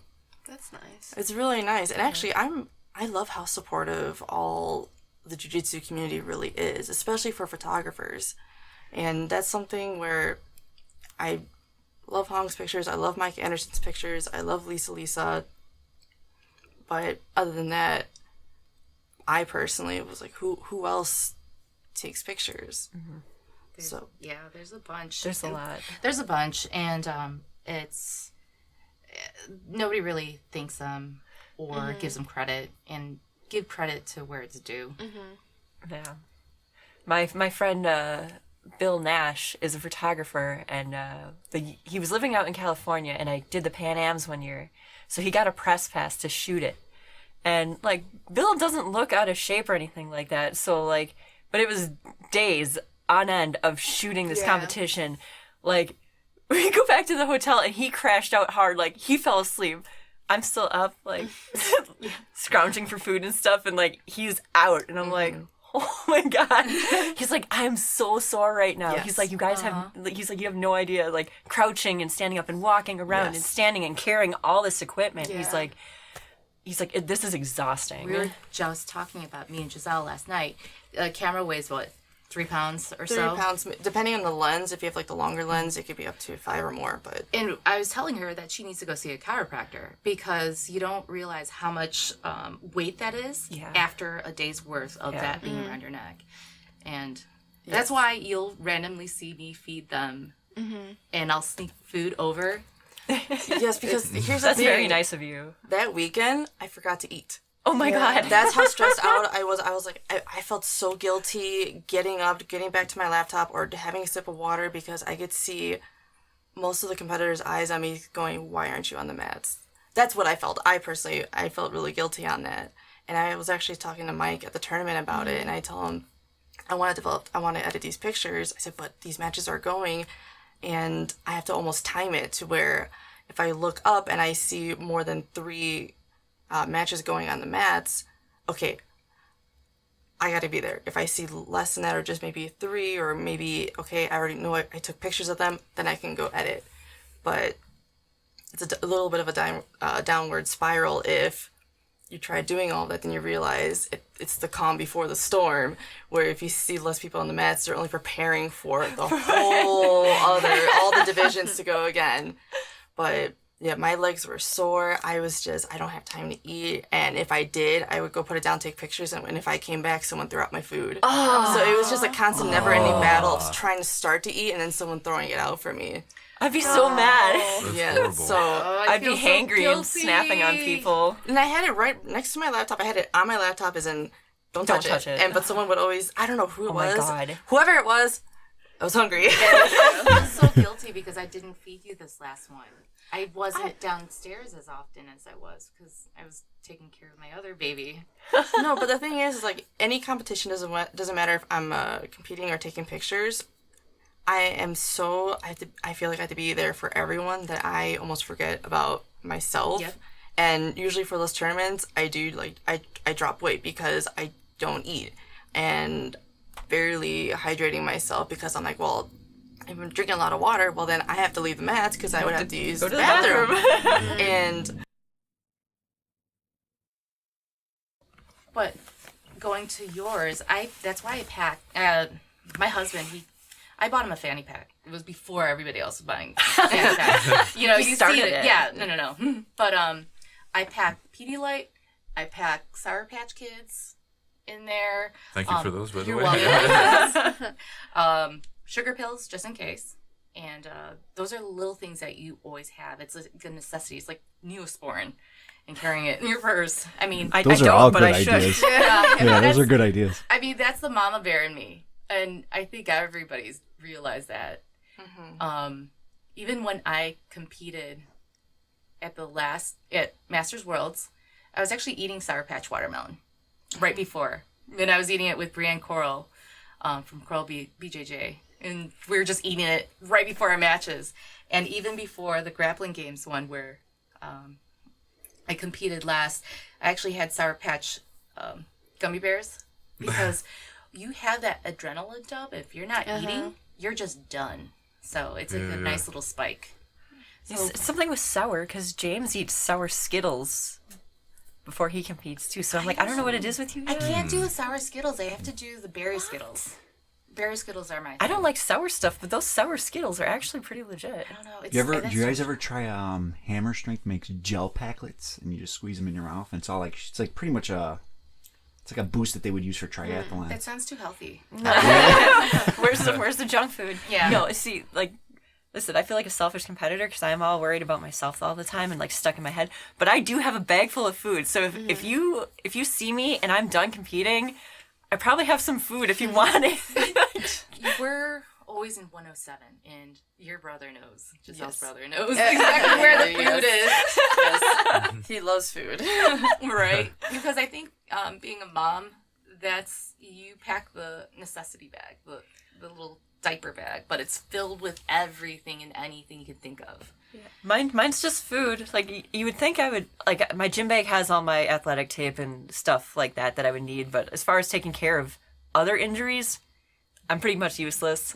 No, I got athletic tape and I got the pre-wrap. So if you need an ankle wrapped, I can help you. I got that. But I think I don't carry that because everybody else has it. I carry the lacrosse ball, the voodoo band. I do have the lacrosse ball. I have. I carry it in the bag. What else do I have? I have like anything. The biggest thing is sugar pills. Because I've had people that were just going through a dump, and the sugar pills is the biggest thing that'll help them. I got peanut butter sandwiches. I got bananas. I got trail mix, protein bars. I got everything. I got Gatorade. Good to have you Water. around. Yeah. Yeah, everyone find her at 107. Look for Patty and look for stuff. Stephanie, where are you guys? Yeah, I don't know. I think it switches depending on switch around. tournament. Yeah, I just go wherever my team is. So. Yeah. But yeah, no, I got a bag full of food. There's my gym bag, and then there's my gi bag that is just full of snacks. No, yeah, I think it just comes with experience and realizing, okay, I made the mistake of thinking I'll be okay. They'll give me food, and then realizing, oh, they're throwing out my food. Yeah. So I would try to as much. Okay, so with taking pictures, I am on the ground. People like to be barefoot. I kind of yell at them, but I have to get myself up. Kind of do like a whole squat position, and if you're doing that for every match for how many hours? It's a lot of squats. It's a lot of squats. So my legs are nice, but yeah, after a while, I kind of have to like support myself up with my hands. Oh so my then I'm like, gosh. my hands are dirty. No, I can't really eat. So I'll have one hand that I know is dirty. The other hand, I'll make sure it's clean. So then I'm like, all right, if I do have time, I'll grab the cookie that's from the Subway, and I'll try to have that, at least sugar, something, and try to have a little bit of like salt from the chips. Because having the whole sandwich deal, it's a process, and then it's just quicker to have like a cookie, and I just like cookies. But I also carry hand sanitizer just because I'm Yeah, I'm a or germaphobe. baby wipes. Same here. But yeah, I do jujitsu and I'm a germaphobe. So there's that. I've become the germaphobe in my gym. I have the defense soap foot baths at the front and by the bathroom. In the bathroom, there's communal sippers over there. Clorox wipes all over the place, the defense soap and the sprays, everything, you name it. Hand sanitizer. Yeah. Yeah. you even have little like gloves for your baby. Oh, puppy. the dogs. So Buchecha, the Frenchie, and Gordon the Hound mix, they're always around. They're actually on the mat. But Amber, Buchecha's mom, she and I, we always wipe down the dogs completely. There's wipes in the front, and before they even are allowed to pass the mats in the front, like the doormats, they have to get wiped down. And I always ask I always ask Gordon, what do you do? He sits down and waits for me to wipe them. Oh, that's so cute. Yeah. We just trained Sarge to stay off the mat, but he gets excited and he cuts the corners anyways. But for the most part, he stays off. He's pretty good. Yeah, I can't do that because Buchecha loves to play. So Gordon, he's actually he's a bottom player. Buchecha likes to be top. So we've noticed that that Gordon actually tries to invert a lot. He's trying to be Barambolo. Wow. Yeah. Those heel hooks. Yeah, right. But Buchecha Different on a dog. Isn't it? it is. But Buchecha loves doing Pressure these takedowns. passing. Yeah, he does. It takes after the name. Yeah, he's hilarious. And actually, I'm so grateful for Buchecha because he was the one who helped us pick Gordon. Oh. Yeah, so there is a pet adoption place right next to our gym. So on couldn't handle that. Saturdays, I would be in there yeah, grabbing everything. No. On Saturdays, I tell people, let's go roll. And once you're done, you get to go home with the dog. I don't mind when I get the notification that Patty's live because I know it's puppies. I know it's always puppies that I see. It is, and I am so forever grateful for that place. I'm so jealous. Forever. Yeah. Aw. I wish we were next to a pet adoption place. Oh my gosh, I'd be so excited. I'd be playing with kitties all day. I've actually I stole Gordon. I stole Gordon before I actually became his mom. I brought him over to the gym to like say, hey, this is where your new home's gonna be. And then he peed on the mats. Yeah, the first time. I hate to say it, yes. And so here I am, like freaking out with like the paper towels and the Clorox and just scrubbing away. They get really excited. They do. And actually, they were puppies, so. Yeah, they do that. Yeah. It's fine. They don't know any better. No. If you know me, all the Clorox is coming out. I trust that your mats are clean. It's not even an issue. Yeah, I learned from James and Alex. Yeah. Foot baths are the must. I like foot baths. That's, yeah. Not people like, oh, I have to trust that your feet are clean. No. Gross. No. I hate feet. And it's like, I hate touching feet, and I do jiu-jitsu. And when I pass, I have to touch feet, and I hate it. Toe holds are your favorite move. Purple belt. Illegal. So, you wouldn't want it done to you, or you're okay touching other people's feet if you're going to break them off? So you won't attack feet. Good to know. Patty will not attack feet. Another tip learned today on our show. No, it's just people's feet. Hot box and toes. Yeah, nails. Toenails is what triggers me. Okay, you've never gotten so disgusted until it's like a newer person, doesn't understand, foot hygiene, and they somehow scratch your face with their toenail, and you look, and it's like a mixture of like yellow, green, and black. Yes. And I look at them and I'm like, you're supposed to cut your nails. Come on. You guys don't look at it. The men, you guys never look at it. It's just okay to have us. a pedicure. It's okay. I got jacked up feet. He was ripping on me the other day for my ugly feet. Come on, dude. I hate feet. And freaky. Shut up. Your feet are not They're jacked. normal. Some of my toes are smashed, but my toenails are all normal. See your feet. Come on. Yeah. The truth comes. Ew, I hate that. That toe is longer than. I know. What's wrong with you that? got messed that up one on the feet. right. You have to insert a What picture the for everyone hell? to see. This is turning into a foot podcast now, folks. You judge your feet. She was making fun of my foot because it does It this. bends It retracts. back. So I said hers are freaky because Mine they doesn't. don't. We were talking about how you sit on the mat and he sits Yeah, he with could his sit all the way back on toes the curled mat. back and hit the balls of his feet on the floor, and I can't do that because my foot doesn't bend that She's made way. of some odd substance. You know what? How You'd be strange. good with like 6-inch heels then. All right. Wow. Halloween ideas. Everyday ideas. You can be a Frankenfurter. Ooh. Oh, I love Rocky Horror Picture Show. So Maybe that's a podcast idea. Just costumes. Halloween costumes. All right. No, we Jessica were was like, no. Wait, you don't know? No, I haven't seen it. I don't like scaries. It's not It's scary. always those. It's like a cult type. Yeah, I yeah, don't like totally. cult. It's not cult. It's a cult class. It's a cult class. Yeah. Join the cult. I don't want it. Jiu-Jitsu is a cult. It is. Jiu-Jitsu is a cult. No, so going back to Nasty Feet though, when we were still in the warehouse, I was doing judo with this random dude who showed up once. His nasty toenail cut my foot open, like a huge gash. Like my foot was pouring blood from this random dude that looked homeless. I'm like, Yes. thanks. Mine dude. happened on my face. It was from my forehead all the way down to my jaw. I looked like a villain. I was like one of those villains. And at the same time, That's I awesome. had got a black eye. So I had a black eye, this giant scratch, bleeding, What is everything. she doing? No, I was so scared. I thought, because how disgusting the toe was. I'm like, Oh, am I yeah. going to get infected? What's happening? I was freaking gross. out. Time out. Let me beat that. All right, there was this one guy who came in, and he no longer trains with us. Thank God. I refused. I didn't want to roll with him, but there was nobody else. And, Those are the obviously worst when days. my husband tells you, just go roll with him. I'm like, no. No. Because I knew he was dirty, but no. I got scratched on the top of my hand. Just a little itty bitty scratch, right? A couple days later, I have ringworm. It's a size of yeah, because he was dirty, did not clean himself. And That's I just- disgusting. yeah, it was from him because I didn't roll afterwards, and I didn't. So was he an actual student or a guy that just tried it out? Or kind of tried it out, and I was just like, I don't want to do this, and I ended up doing it, and so that was the whole. you have to pass inspection. If we question you, you cannot roll, because it put me out for a few weeks because it was actually larger than a quarter. I can show you a picture later. But Oh my god. No, thanks. We'll post it later on the yeah, page. no. But yeah, and yeah, it was the worst thing. And ever since then, I've been on every single person. Yeah. That's so gross. Yeah.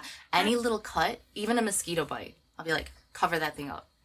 That's how bad it is. I mean, I'm bit up, but I'm messed up. yeah, I make sure people are covered.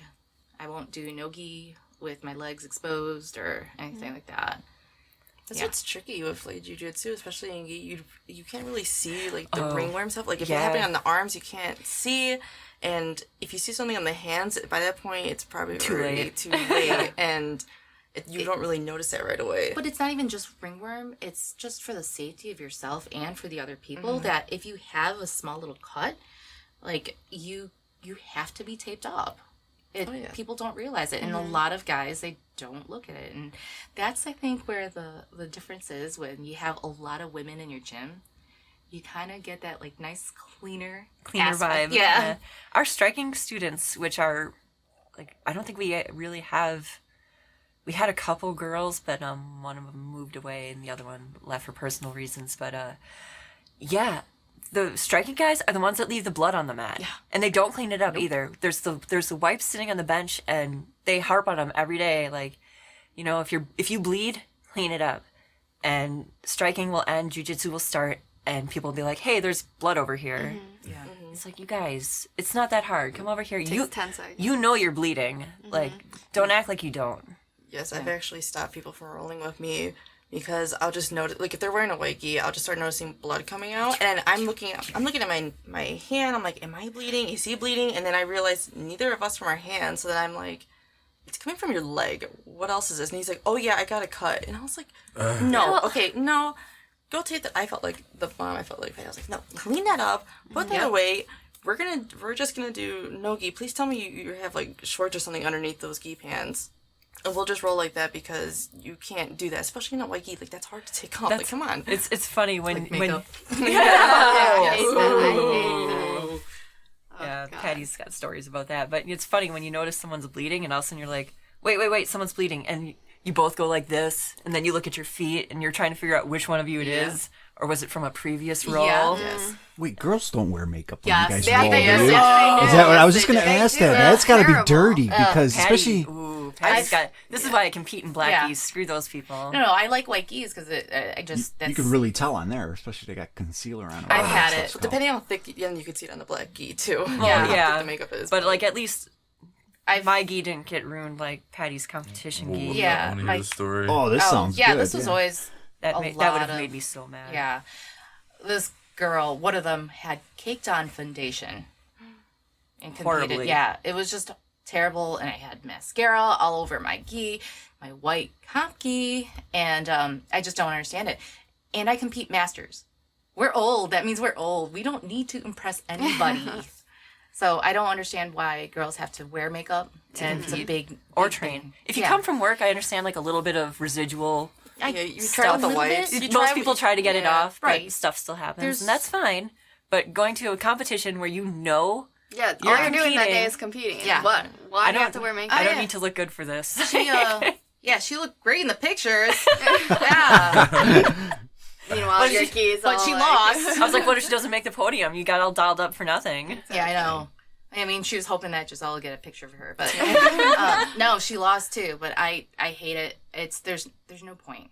It doesn't. It's rude to your competitors Yeah. too. Yeah. You're ruining their stuff that they have to Exactly. pay for. I also don't like it because I have like really sensitive skin. I have eczema, and like Oh. I don't wear makeup for that reason. And like You so don't need it. She doesn't need Thank it. you. no. Also, I don't have time because I like to sleep. So waking up like 15 or an hour minute or whatever early, not gonna happen for me. But so like if like this stuff is like super chemically made and like stuff like that, it can like affect me, and I feel like my skin getting worse, and so yeah, I don't like it. Yeah. Wow, that's like Just extra but rude. if you roll with a guy and you feel like, you know what I'm saying, like if you're going like north or south or you're getting close to the face and my beard hits your face. No, Well, it's not. It doesn't It's hurt It's more you. like a chemical reaction. I don't know. It's just like the powder and like all this stuff. I just don't like it. It clogs up your Yeah, pores exactly. too, and then it gets you dirty. Basically, it's Yeah. somebody else's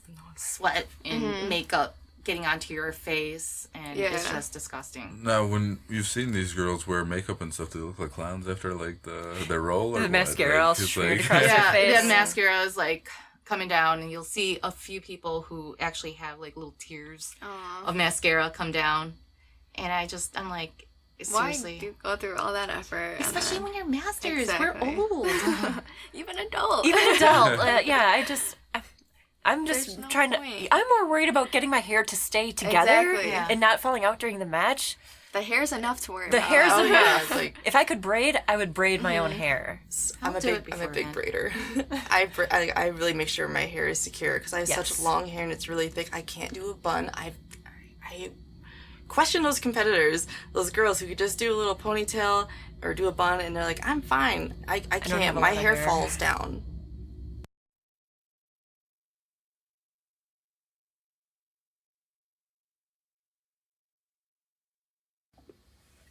You know, one more quick question would be, how about making weight? What do you guys feel of the weight classes? This is the constant conversation in the Female Grappler Network on Facebook. It depends. It depends on what happens. Each person's different. There's the whole water retention. There's the whole hormones aspect of it. I don't know if anyone wants to talk further into I it. mean, I'll talk. And I'm pretty open about it. But last year, I tried to. We were trying for a baby. We were trying to get pregnant, and being older, it's harder. So I was taking hormone pills and everything. So this year, I've been fighting at a weight level higher. So I fight at middleweight this year because I couldn't lose weight. It's so much more difficult for women because our body just keeps it. They love the fats. They love it. It makes the body happy, but it's terrible. And no matter what I did this year, I'm fighting my body being pumped with like hormones from last year and trying to get that off, and it takes like at least a year. So women who have babies or have babies, it's hard to get it off.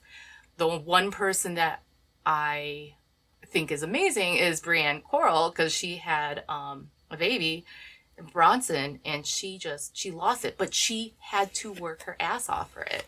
And I think it's harder for women to do so. Yeah, I'm pretty lucky. Like, I'm at the top of my weight class just naturally. I'm right about there. So when I do compete, I normally just have to lose the weight of my gi. And lately I've just been staying at weight so I can compete tomorrow if I have to.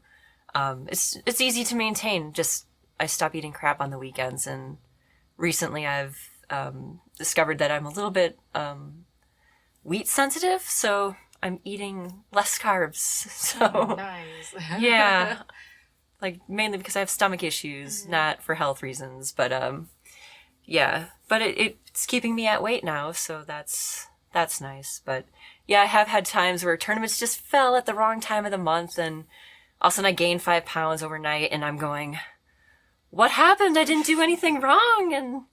But hot tubs are a girl's best friend. So Or, you know what I've been using? I've been using Fuji's sauna suit. And thank you, Fuji. They're a sponsor of ours. I love it. It's one of my favorite things, and I use it to train, even if I'm not cutting, just because it feels good to be warm. But I also think it's harder for us women, and even for men, as they get older, it's way more difficult to start losing weight. So the little baby here, Jessica, who doesn't have to really cut weight because No. she's always on weight. Yeah. But you guys are a lot in better status, I guess, like a better state than we are. go metabolism. So you're saying it's like it can be a 5 pound swing, right? Oh, it could be even more. For some. It depends. It's It different depends for on the person. everyone. Yeah. So Yeah. literally, because you'll weigh in the bullpen, right? And then they'll be like, "Oh, you're overweight. Can't And then you can't really do much. Well, do much." Huh? no, you don't weigh in 5 pounds heavy. Oh no. before you go in, you see it and you're tracking your weight before you compete. And all of a sudden, if you have your period or you're going to get your period, you have to adjust for it because our body just retains that water.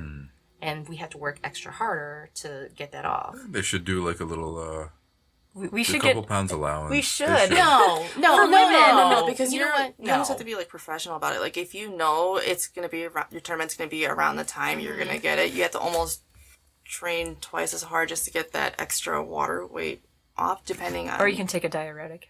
those. I mean, Metamucil. so don't fully recommend it. I don't do any of that stuff either. Like I said, I know it's there one day and it will be gone the next. It's a lot of sweating. I weigh myself daily when I have tournaments coming up, and when I do majors, I travel with a scale. Yeah, same here. Yes. Also, one of the things with the time of the month stuff, what happens is there's like peak moments in the hormonal system. Estrogen. I can't fully. I'm not a doctor. I can't fully explain all of this. I know Jessica Swinier made a really good post about it because she's doing all the like weightlifting and helping with the diet stuff. Yes. And she shared talking about how specific days while you're going through your cycle, you can have a lot of energy or you can have none, and you almost feel like you have the flu. So you have to deal with that. And sometimes I forgot about that too. Yeah, I you would can think recognize you the get energy zapped level because of is- the iron levels. Or Yes, anything and I'm all over the anemic, place. so Oh my god. Yeah. So I look like I'm dead. I have to literally have my iron tablets on me and like really recognize when I'm starting to deplete and not just like, oh, it's later on in the day, I'm probably just tired, and realize no, it's my iron. I get the vision loss. I get the whole God. I can't think straight. It's a lot. And that's something that I feel like when guys think about, they're like, oh, well, you should be angry. You should be ready for the fight. And I'm like, no. That's only if you see something stupid. Not in a fight. No, that's not how that works. But that's something that I always take into consideration is, okay, well, I have all this energy here right before it kind of shows up. And then the first couple days, I'm going to be exhausted. And then it kind of comes back up again. So it's just that flow. And each time, I believe it's different for each person. Yeah. Yeah. Yes. It is. Yeah. Yeah, But yeah, I read a that's study accurate. where it's like they had women train like hard on those weeks where they could, and then like they made them like train like if they were training like 6 days a week when they could, then they were training like 2 times a week on the week of their period, and then they had like another group that just trained the same amount all the time. And for performance, like the group that listened to their body basically had better results over a long. That sounds like the one Jessica. I think that's probably what it posted. was. Yeah, Okay, that's what it yeah. sounded like. Something about something like Yeah. that, where they were testing them based on how they trained and. Yeah, so Yeah, I that's remember something to reading keep that. in mind. That was a while ago. And I still Yeah. remember it. She's got good posts though She about does. health She's really stuff. great. Yeah. I'm just Love her. actually looking at Joe's face and Deet's face, and they're like, scared. oh my god, what are we going into right now? You can see their face. Yeah. They're just bulging out. But it's like a lot of people don't realize what women have to go through, and we've had to fight a lot. So a lot of times people say like, oh, you have to grind and like, every day training hard and stuff like that. But sometimes you really do have to listen to your body, like especially women.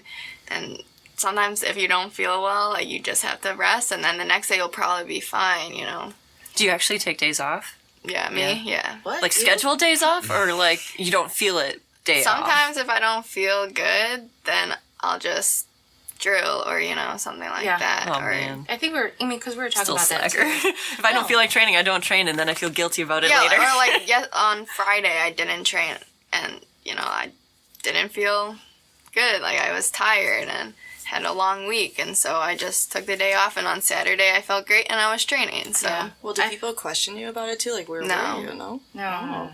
Have But you? I've had it where, I didn't feel well, so I'll either be the training partner, I'll be the dummy for somebody, but I've also had it where I've actually slept, because I own the gym, I've slept on the mats. I was literally sleeping on the mats, and they just don't bother me because I've had a long day.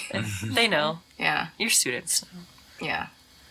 I have to ask, like, have you hit the purple belt slump where you hate your life and, like, you want to quit? No, I don't. What? No. Really, I don't look at it at belts. I really No, don't. Or, like, it has nothing to do with the it's- belts. It's like I've hit a wall with my jiu-jitsu and I'm like, I kind of lost direction and, like, I hate my purple belt. Like, like, at least at blue, I felt like I was making progress and, like, I saw it coming and, like, no, I think I hit purple and I'm like, where am I going? What's happening? What am I doing? What am I even doing anymore? I don't know. last year. I mean, I guess last year was for me because of I didn't. You had other compete. stuff going on, though. Yeah, I wasn't competing. I wasn't really training. It was just miserable, and it just didn't work. So then, Carlos, after how many months of just trying, he's like, "We're quitting. This is like the only thing that we're quitting. Go back to competing because you're less of a bitch when you're trying to cut and train Right. than Then you are trying to get pregnant. Yeah, no, he didn't Sad. say it like that. He was just basically, he's like, Yeah. listen, It's the hormones. it was the hormones, yeah. So it was very emotional. And then he's like, just, we'll be done. If it happens, it happens. And, so I started getting ready. And that was even more of a hump to get over because I took a whole year off. Yeah. And that sucked. But So now, maybe you needed that break though, because like I said,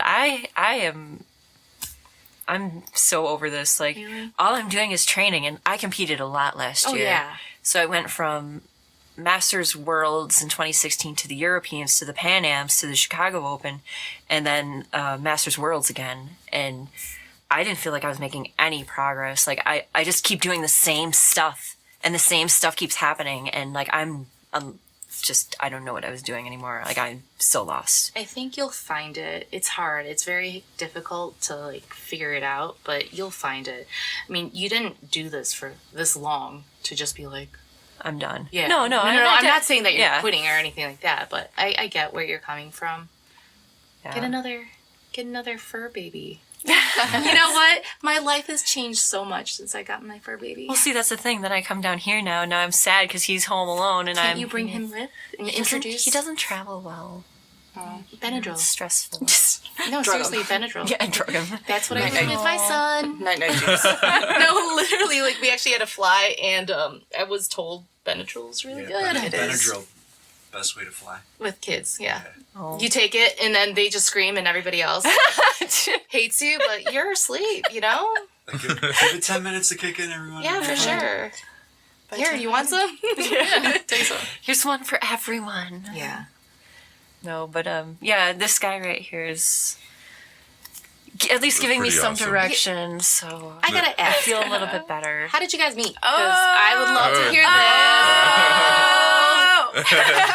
This girl, Yes. so we mutual welcome, friends with guys. her. Yes. I mean, besides other jiu-jitsu friends, and so like she's tagging him and stuff, and I'm like, I'm reacting to it because it's funny. Yeah. And then he sends me a friend request. So Hold on, let's slow this down. That's how it starts. Always a guy sending Hey, friend okay, okay. She, DM. she The put the creepy friend fire request. Yeah, on that I picture. posted a Poster. poster of Dietz like for a super fight for Wanderlust, and she liked what she saw. No. Someone put a comment about it about something about being lit or something like that. So I put the fires on it because yeah. someone else. Oh, was I think waiting I said it was like this is gonna be lit or Paul something like that. Paul Boyahian. Oh yeah. You need to do Oh, a yeah, podcast yeah. with Pat and I should. Matt and yeah. Paul yet too, because those guys are hilarious. But yeah, no. So and I commented on it because I thought it was he's funny, so I was trying to be funny. Sure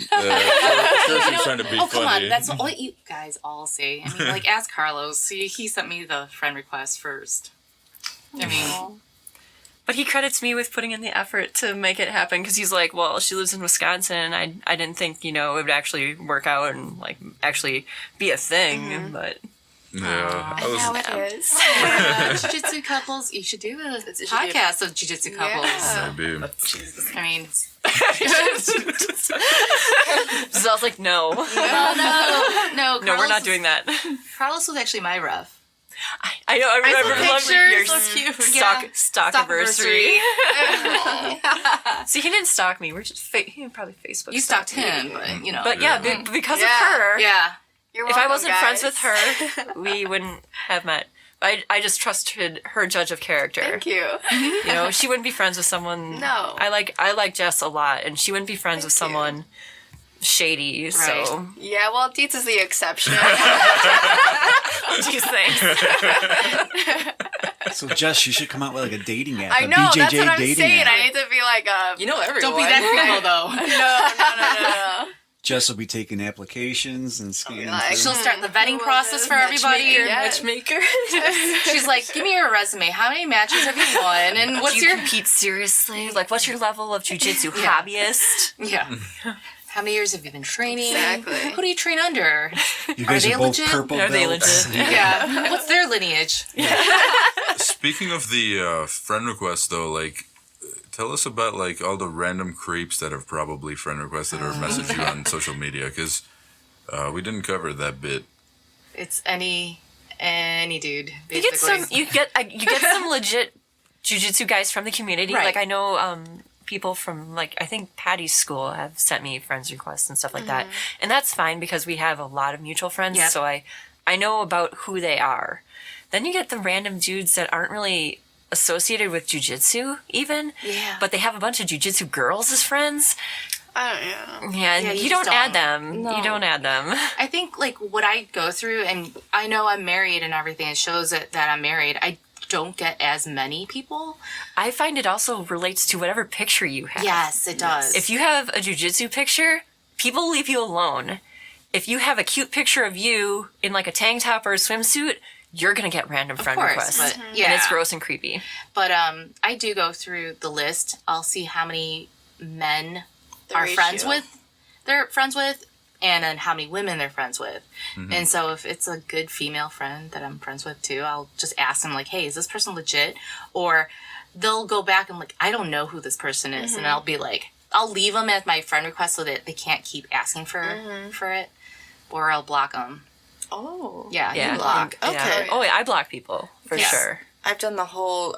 So I have a nickname for my friend request list. It's called Facebook Purgatory, where I'm like, if I deny you, you're just gonna request again. And even if like I do block, maybe you have another page and you're gonna try to do the same thing. So I just leave it alone rather than be like, oh, is she gonna do it yet? And then rather than anything else. But I do get those friend requests. I do look. I see the ratio, and I'm like, okay, there's these women, but I've only seen them at seminars.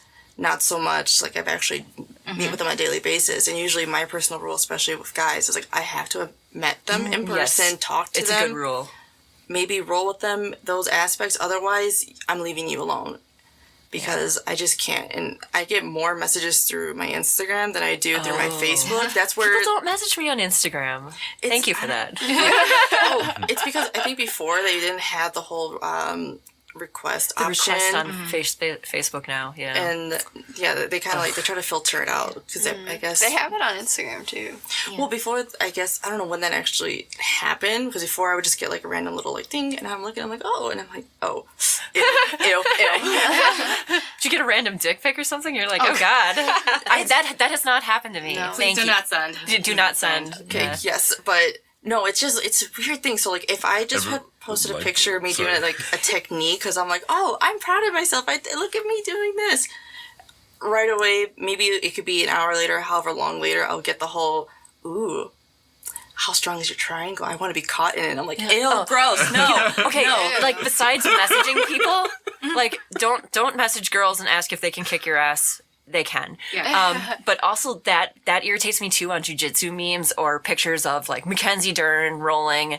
Oh, I'd like to be caught in her triangle. Could you guys please stop doing that? Okay, you guys are creepy. I saw one today, Disgusting. and it really grossed me out. Was it the Mackenzie Dern one? Yes, where they're like, oh, Her I swimming hate, yeah. for not making weight. Oh, that pissed me off too. Oh, they're like, oh, I'm upset that she's not making weight, but How can you be mad at that face? And it's a picture of her ass. yes, And I was mad. Like, the jiu-jitsu community isn't very kind to us. We are objectified, and it's not fair. I think it's just in crazy. general. Or In crazy. general. Oh, I saw that too. There was a post about, oh, well, I was trying to date like girls that do jiu-jitsu, but all the girls at my academy are crazy. And I'm like, or they just want you to leave them alone so they can train in peace. Exactly. Maybe you're an asshole. Have you thought about that? True. But on the reverse side, and I will say, like, I've met a lot of people through Facebook, and it's actually pretty cool because just recently, after going to Masters Worlds, I saw a bunch of people that I was friends with on Facebook or Instagram, and I got to see them.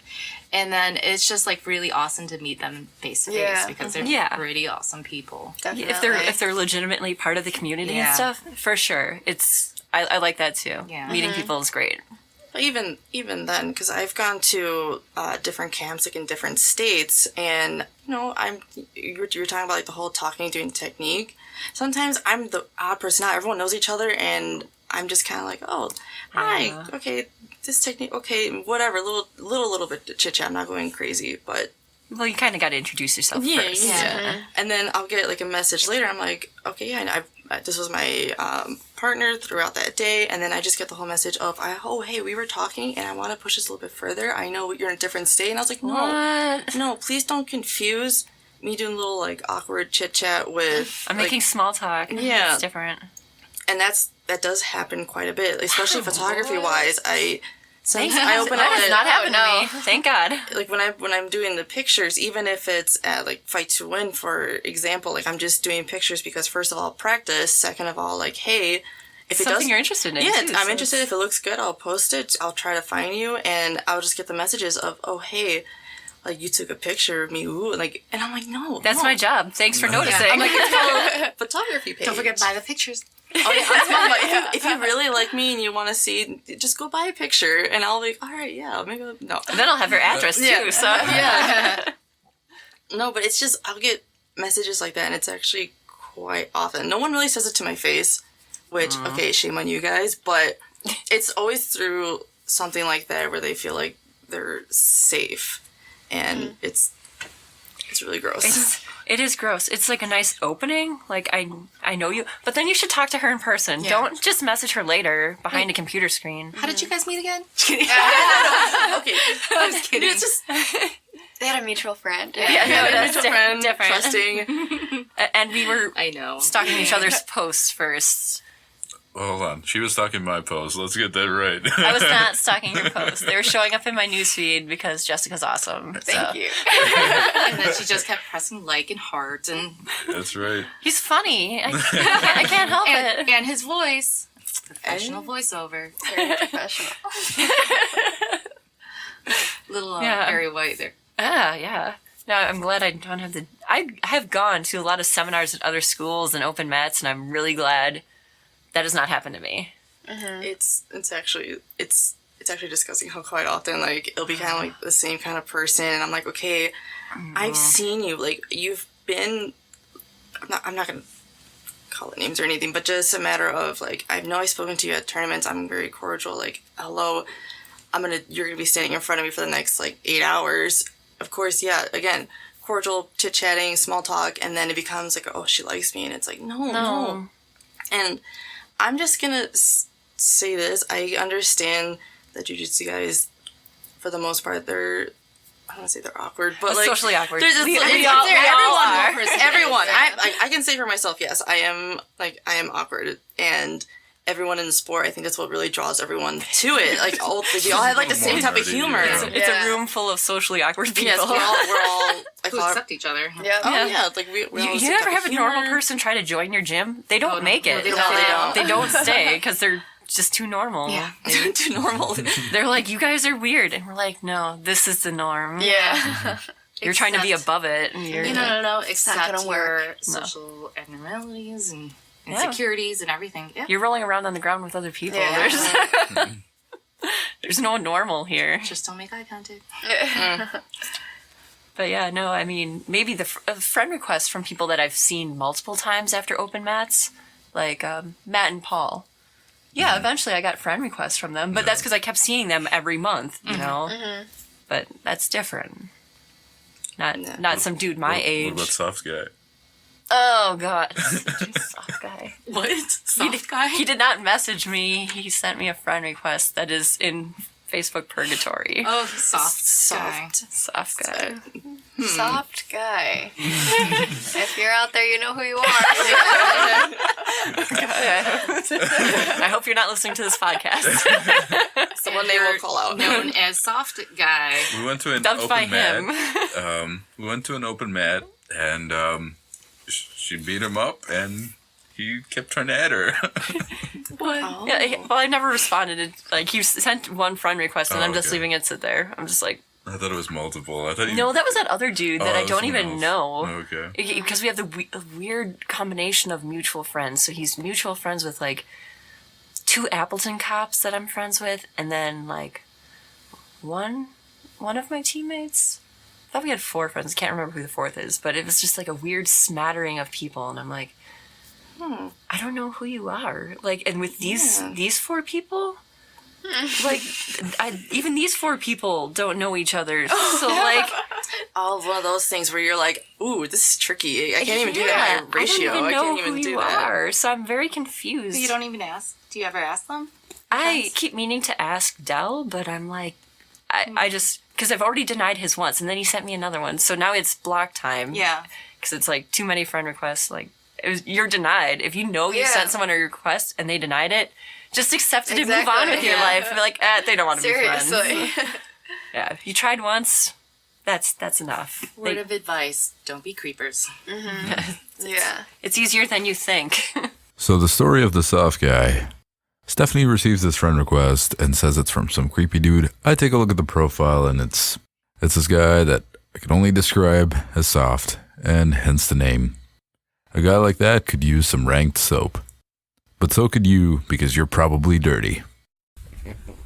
Have you guys ever in tournaments had anyone do anything where they cheated or did something when, like sometimes the referees are out of position? They can grab your inside your gi, kind of. Well, because Giselle was talking about having some girl use her hair for leverage, so... Yes. So I can't just do like a simple bun. I tried it in a tournament, and this was at New Breed, I believe. I was still a Breed white Open. belt, I believe. I don't think they come over to Chicago anymore, but No, they do. Oh, yeah, they have one no, coming up. I don't know. I can't remember if it was like New Breed or like a different tournament because it was like U.S. something. grappling? Five. Oh. I think I it's haven't U.S. seen them. grappling, maybe. It, But- it depends. Just whatever. This was like years ago when I was, Yeah. I was a It's a white belt, so I don't tournament. remember. But I remember, a girl was just grabbing my hair, and obviously you can't talk to the ref. So I'm like, is this legal? Not legal? No one ever said anything about it. So I figured, well, if you can grip onto the lapel and it's next to your head and your hair, and you can grip the neck, I guess the hair is fine.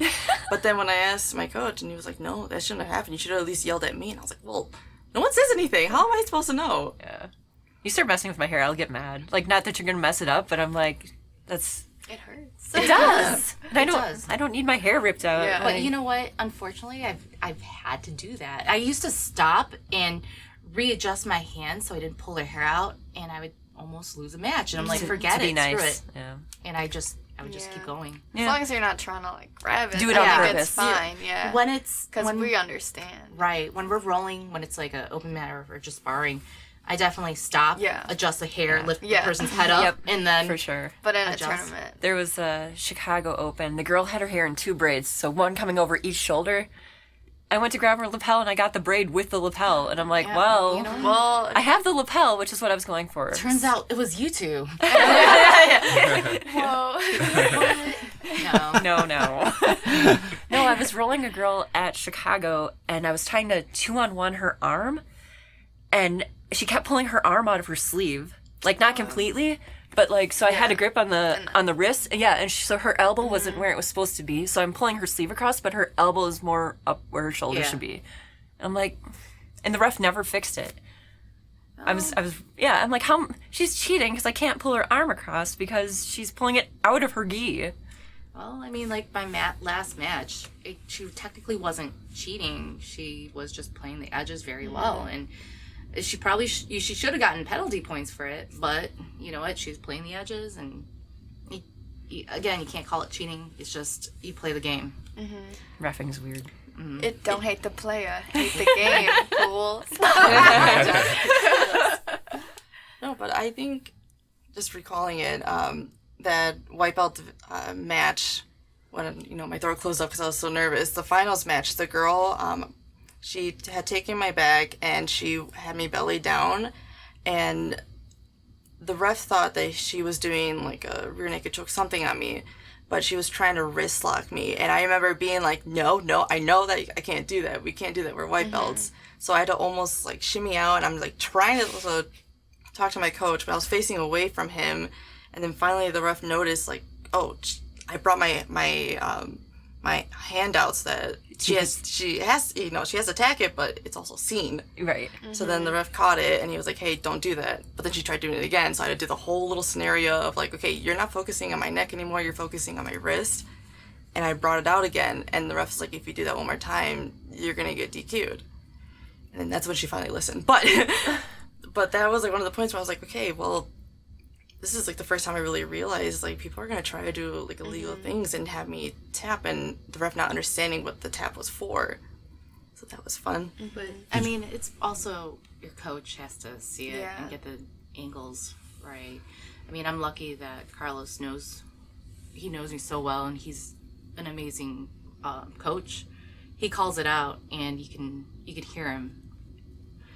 I don't know. Have you guys ever lost matches due to someone stalling and you're just like, come on, let's fight, let's go? Yes. Yep.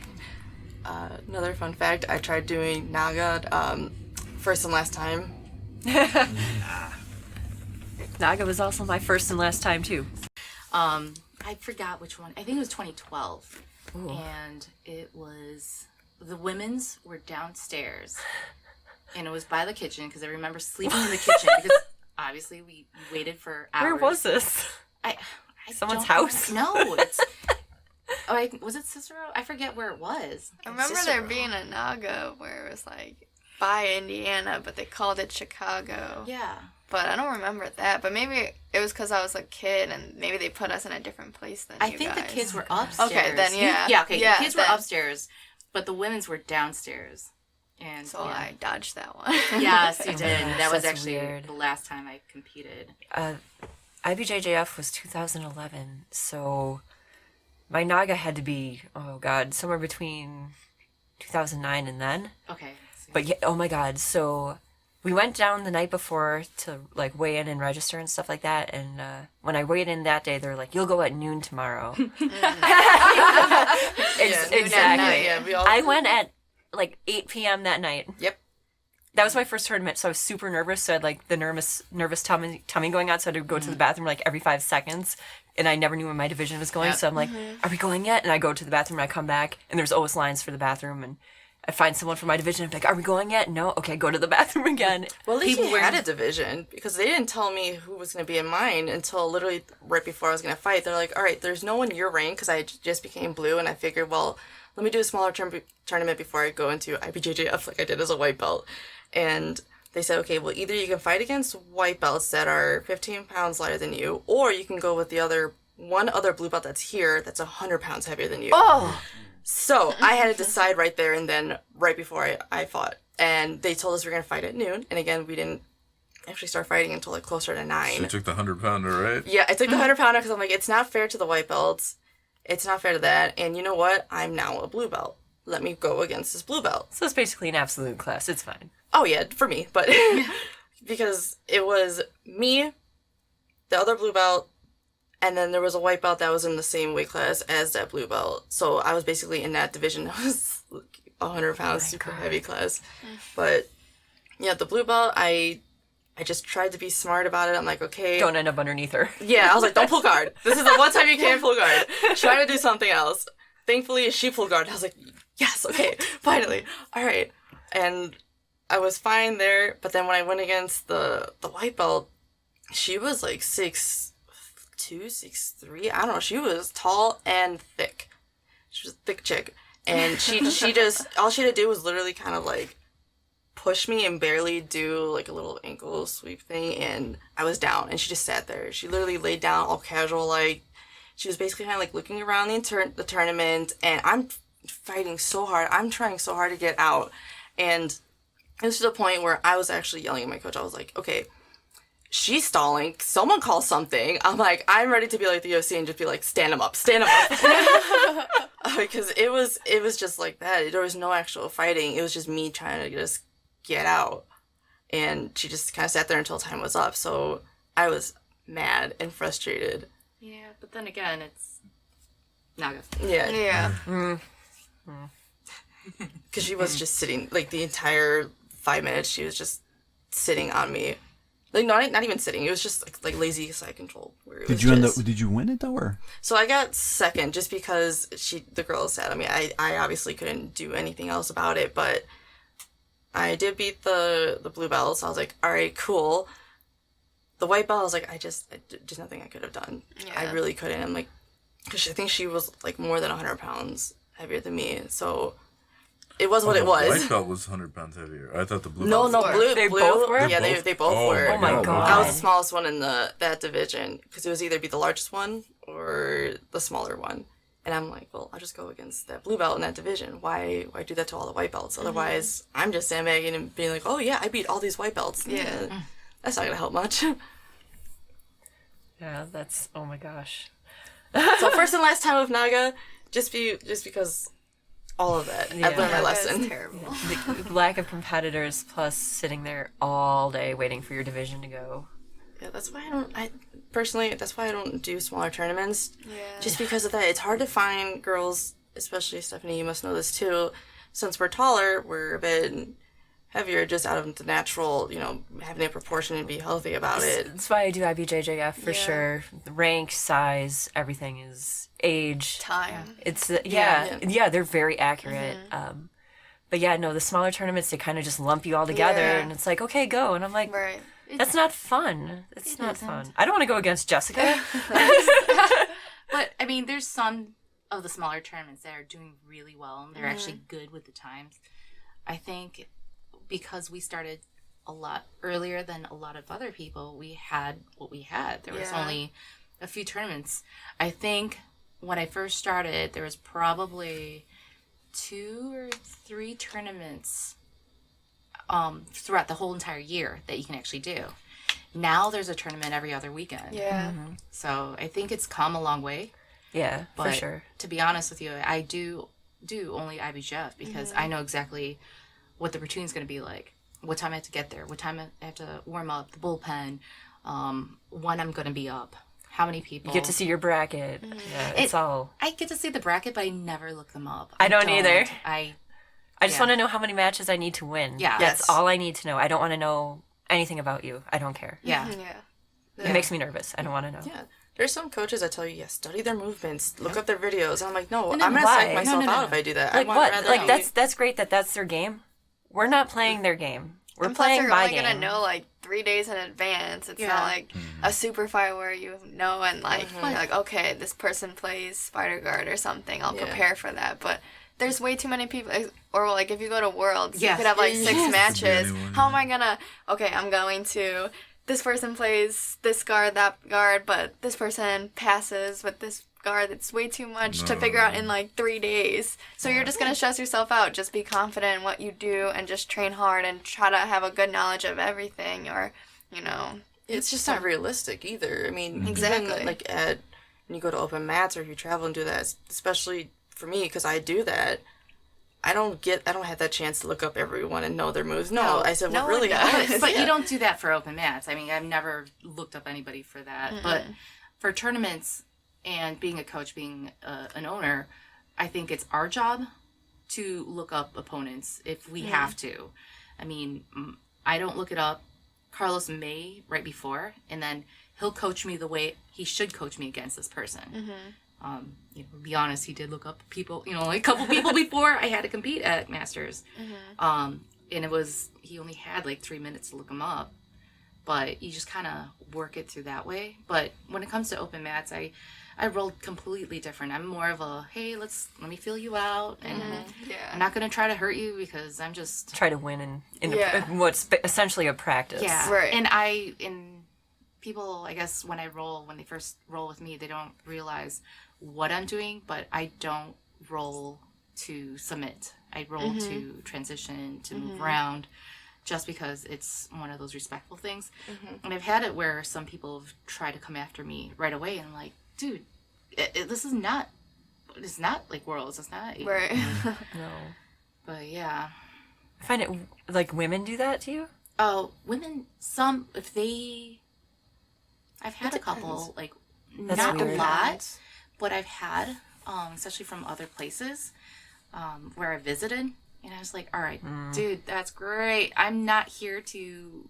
Like, look at how great I am. Yeah. I'm more of like, all right, let me be respectful. I just want to train. So Alex, and I love her to death, she actually came up to our gym to help me get ready for my first grappling games, like the pro match.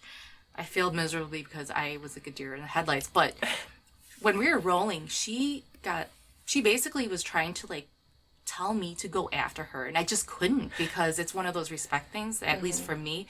I know it's like respectful, but in a way disrespectful, because I'm not giving Alex the level that she should have, but then I can't because she's instructing, you know what I mean? It's I'm just weird. But you couldn't throw anything at her that, like, she doesn't have an answer yeah, for. So exactly. you can go 100% and Right. she's going to be like, And that's why I didn't do, like, I wasn't going after her, because I know she's going to counter everything I'm going to do. She knows she's exactly already what like I'm 10 doing. steps ahead of Yeah. you. Sad. I know.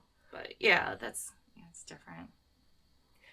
Like, I don't know. I don't really visit other gyms with female students too often, I guess. I'm on the way here. But I mean, I guess I normally run into them more at open mats, and that's fine. Like I roll at Scott's often, and there's one girl there that normally shows up for every open mat, and her and I roll a lot. But we have good matches. Yeah. She's super nice. So, but yeah, other gyms, it's rare for me to go and roll a lot of women. It's normally a lot of dudes. Yeah. And they're normally respectful enough to not to try to break me. So I appreciate that. I mean, I've had the guys that try to break me, especially that are visiting, or I don't know if you've had it, but Yes. Yeah. I mean, it's just, all right, there comes a point where strength will outbeat technique, Yeah. especially when they have some technique and they're strong. But people don't realize it, and I'd be like, awesome, you're great at being strong. Right. You know, Right. it's not awesome, that was a great roll. It was, all right, dude. You know, just... Yeah. Like, if we have new guys in the gym, especially if they're bigger, I have one of our black belts, Dan, roll them first. Yeah. I'll watch it, and then when he Yeah. gets done, I'll be like, so are they okay? And he'll let me know yes Yeah. or no. Yeah. I Yeah. We do that, I have a too. system. Yeah. Yeah. I do that. Which is funny, because as a white belt, back in the day, on Perkins Street in the warehouse, You didn't. you rolled whoever was there, and it was scary, to be honest, because it's like you never know what you're gonna get. Yeah. And like, dudes didn't care. You just bite your teeth and just hope that you're not going to get hurt. MMA wasn't regulated in the state of Wisconsin at the time, so it was a lot of MMA fighters and former wrestlers and just a lot of meatheads. And like, you know, I when I started, it was a very tough time where it was just like no one treated us with kid gloves. Like, No. doesn't matter, you're a girl, you're gonna get treated just like a dude, which is fine by me. Yes. But at the same time, like, You don't want to get the women hurt. the Yeah. women we have now would not have made it. Yeah. No, and that's no It's not- offense to them. Yeah. I'm just saying, like, people weren't nice. This is, I consider this almost like a second generation that we're in, because Carlos, he's the first generation. I consider him a little bit on the late side. But first and second generations, we did not have a lot of women. I was the only female in my first school. And I had to roll with the dudes who are 260 and are cranking me and doing all this stuff. And as much as I want to help the ladies now, it's, I love you guys, but we had to go through so many leaps and bounds to get where we are. It doesn't come easy, and there are times where, yes, you're going to want to quit, but it's... And you're going to have to take your lumps like the Yeah. rest of us. It happens. It's fine. Like, and especially when I'm using proper technique and someone acts like I hurt them, and I'm like, you know, a lot worse happened to me. Yep. So Look at my medical bill. I was lucky to not have anything severe like that where it cost me a lot of money, but a lot of like just nagging things like neck cranks and people just being brutal. I used to roll without a mouth guard, so I got that black eye 6 months in, and then I got popped in the mouth twice Oh my god. on the same day, like within 4 or 5 days of the black eye. So I had this big black eye, one side of my mouth was black and blue, and the other side was cut open. And yeah, that's when I was still going to the bars and stuff. So I'm sure people thought I was an abuse victim. But That's always coming up too. If you can see us now, all our shins have like little bruises and things. I'm I terrible. was looking I at get really bad bruises. Jessica and Danya yesterday at the picnic, and I was Yeah. like, "Oh my god, you guys!" I know. just They're- purple. This isn't even bad right now. Like I've had it where it's just like big Blotches. Yeah. That's what Danya has going on Yeah. right now. Is big baseball-sized bruises. I went to a medic clinic real quick because I was at my office and my doctor was out of town on vacation. I'm like, where should I go? I went to CVS real quick. All I needed was like a thing of Zithromax. Really, that's all I really needed. I'm like, I go in and I sit down. The girl goes, "Is there something wrong? Is something going on?" And my whole arm was all bruised from someone grabbing my arms. We were doing some kind of technique, probably, and my arms were bruised all the way up and down here. And she thought I was some kind of victim of something. I'm like, no, I'm perfectly fine. I'm just I going. pay for this. Yeah, it's worse for women though. I You could get just the imagine. feeling. Yeah. The funny thing is, no one ever asked if I was okay. You see the look in their face like they want to say something, but no one will ask you, which is kind of messed up that no one asks. They Yeah. just look at you like, It's very oh, no. common. Yeah. And then it's hard. It's one of those taboo things. Like, do you talk to them? Do you not talk to Yeah, them? because you don't want to make them uncomfortable. Right. But You don't want to assume. right, yeah. I'd 'Cause rather it have could someone just be ask me jujitsu, yeah. and be able to explain why I look like this, as opposed to, like, what if someone really needs That's help and you're just true. like, oh, okay, go along your way. I don't want to Yeah. get involved. Yeah. Again, it's hard because you just can't exactly do it. And there's a lot of women who've been assaulted, sexual, physical, anything. They don't say anything. I think I'm sure it's like different with them where they might just be like, yeah, no, I'm fine, and leave real quick, as opposed to Giselle's story where it's like, are you okay? And then you break down. I'd rather have asked someone if they're okay and have them break down in front of me and be like, okay, like I can help you, as opposed to telling me they're okay and running away. Yeah. No. All right, guys, maybe or No, go ahead. we're just under 2 hours, so I think we're going to do a little bit of a wrap. That went real quick and fast. See, I told you it's easy and it's fun to do, right? Yeah, it's smoothed out. The intro was a little bit tough, but like, after We that, made it. it was We did it. How many takes? It wasn't that wasn't many. so It bad. really wasn't. Compared to our first episode, it wasn't no, bad. we did a bunch there.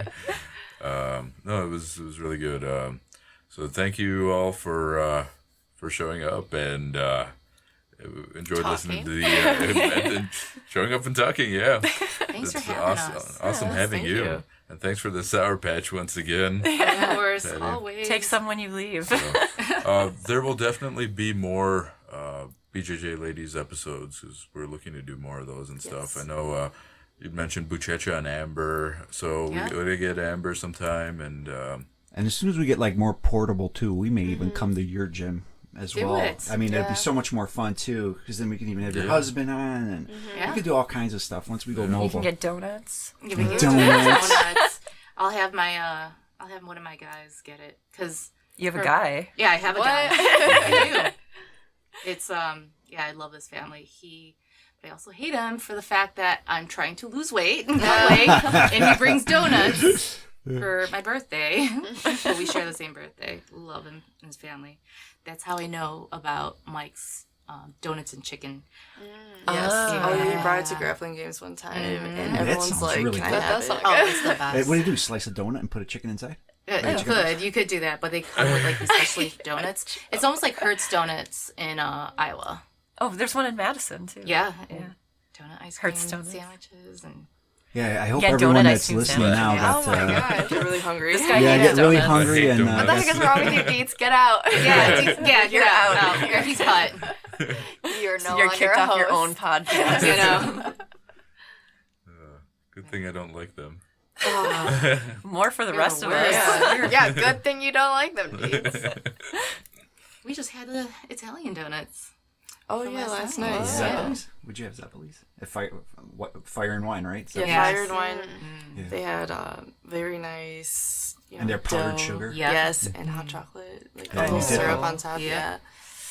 Yeah. That's a great restaurant. Very- It is. It is. It's wonderful. They do a lot of accommodations, especially Amber. She has a lot of allergies, a lot of like little stipulations that most restaurants don't take in consideration. So it's a nice okay. place Which is for nice. her. Nice. All right. So where can our listeners find you guys on social media if they want to follow like Lake County or? For me, it's Patty Archila for Instagram, or Lake County BJJ, or Gordon the Hound Mix. And it's all on Instagram. Nice. Facebook, go ahead, friend request me, Patty Ann, or I'm friends with any of you guys. Yes. I don't want to be friends with you. No, because we're like family. I love you guys. So I have 2 Instagram accounts, technically 3, but the last one isn't jiu-jitsu related. It's my dog. Hey, this is still worth following. Oh yeah, still worth following. You'll find them everywhere on my social media page. So on Instagram, it's Miss Giselle V. So MS_Giselle, spelled GISELLE. It's a difficult name, and then just It's really not. That's why when you say people have a hard time pronouncing it, I'm like, Giselle, like Tom Brady's wife, Giselle. You guys never heard of her? Yeah. Giselle. I had a teacher call me Michelle for a year. Michelle. She was having such a hard time saying Giselle. How? So It's like Aaron. I also have a photography page where, it's Giselle Villasenor Photography. I'm not going to go through the whole spelling because that's really long. But if you find my Instagram, you can find the photography. It's linked in the description. Nice. I'm on Instagram at StuffyChamp42. It's all one word. That's the only social media that I actually have. I have Facebook, but that's more friends Yeah. and family. Me, I'm just at Jessica Buchman on Instagram, all one word, and then my Facebook is just my name, so you can friend request me. And then, of course, the Oss-So Crazy Podcast social media pages are at the Oss-So Crazy Podcast for Instagram, and just the name, the Oss-So Crazy Podcast on Facebook. All right. That's a wrap. Episode 4. Peace out.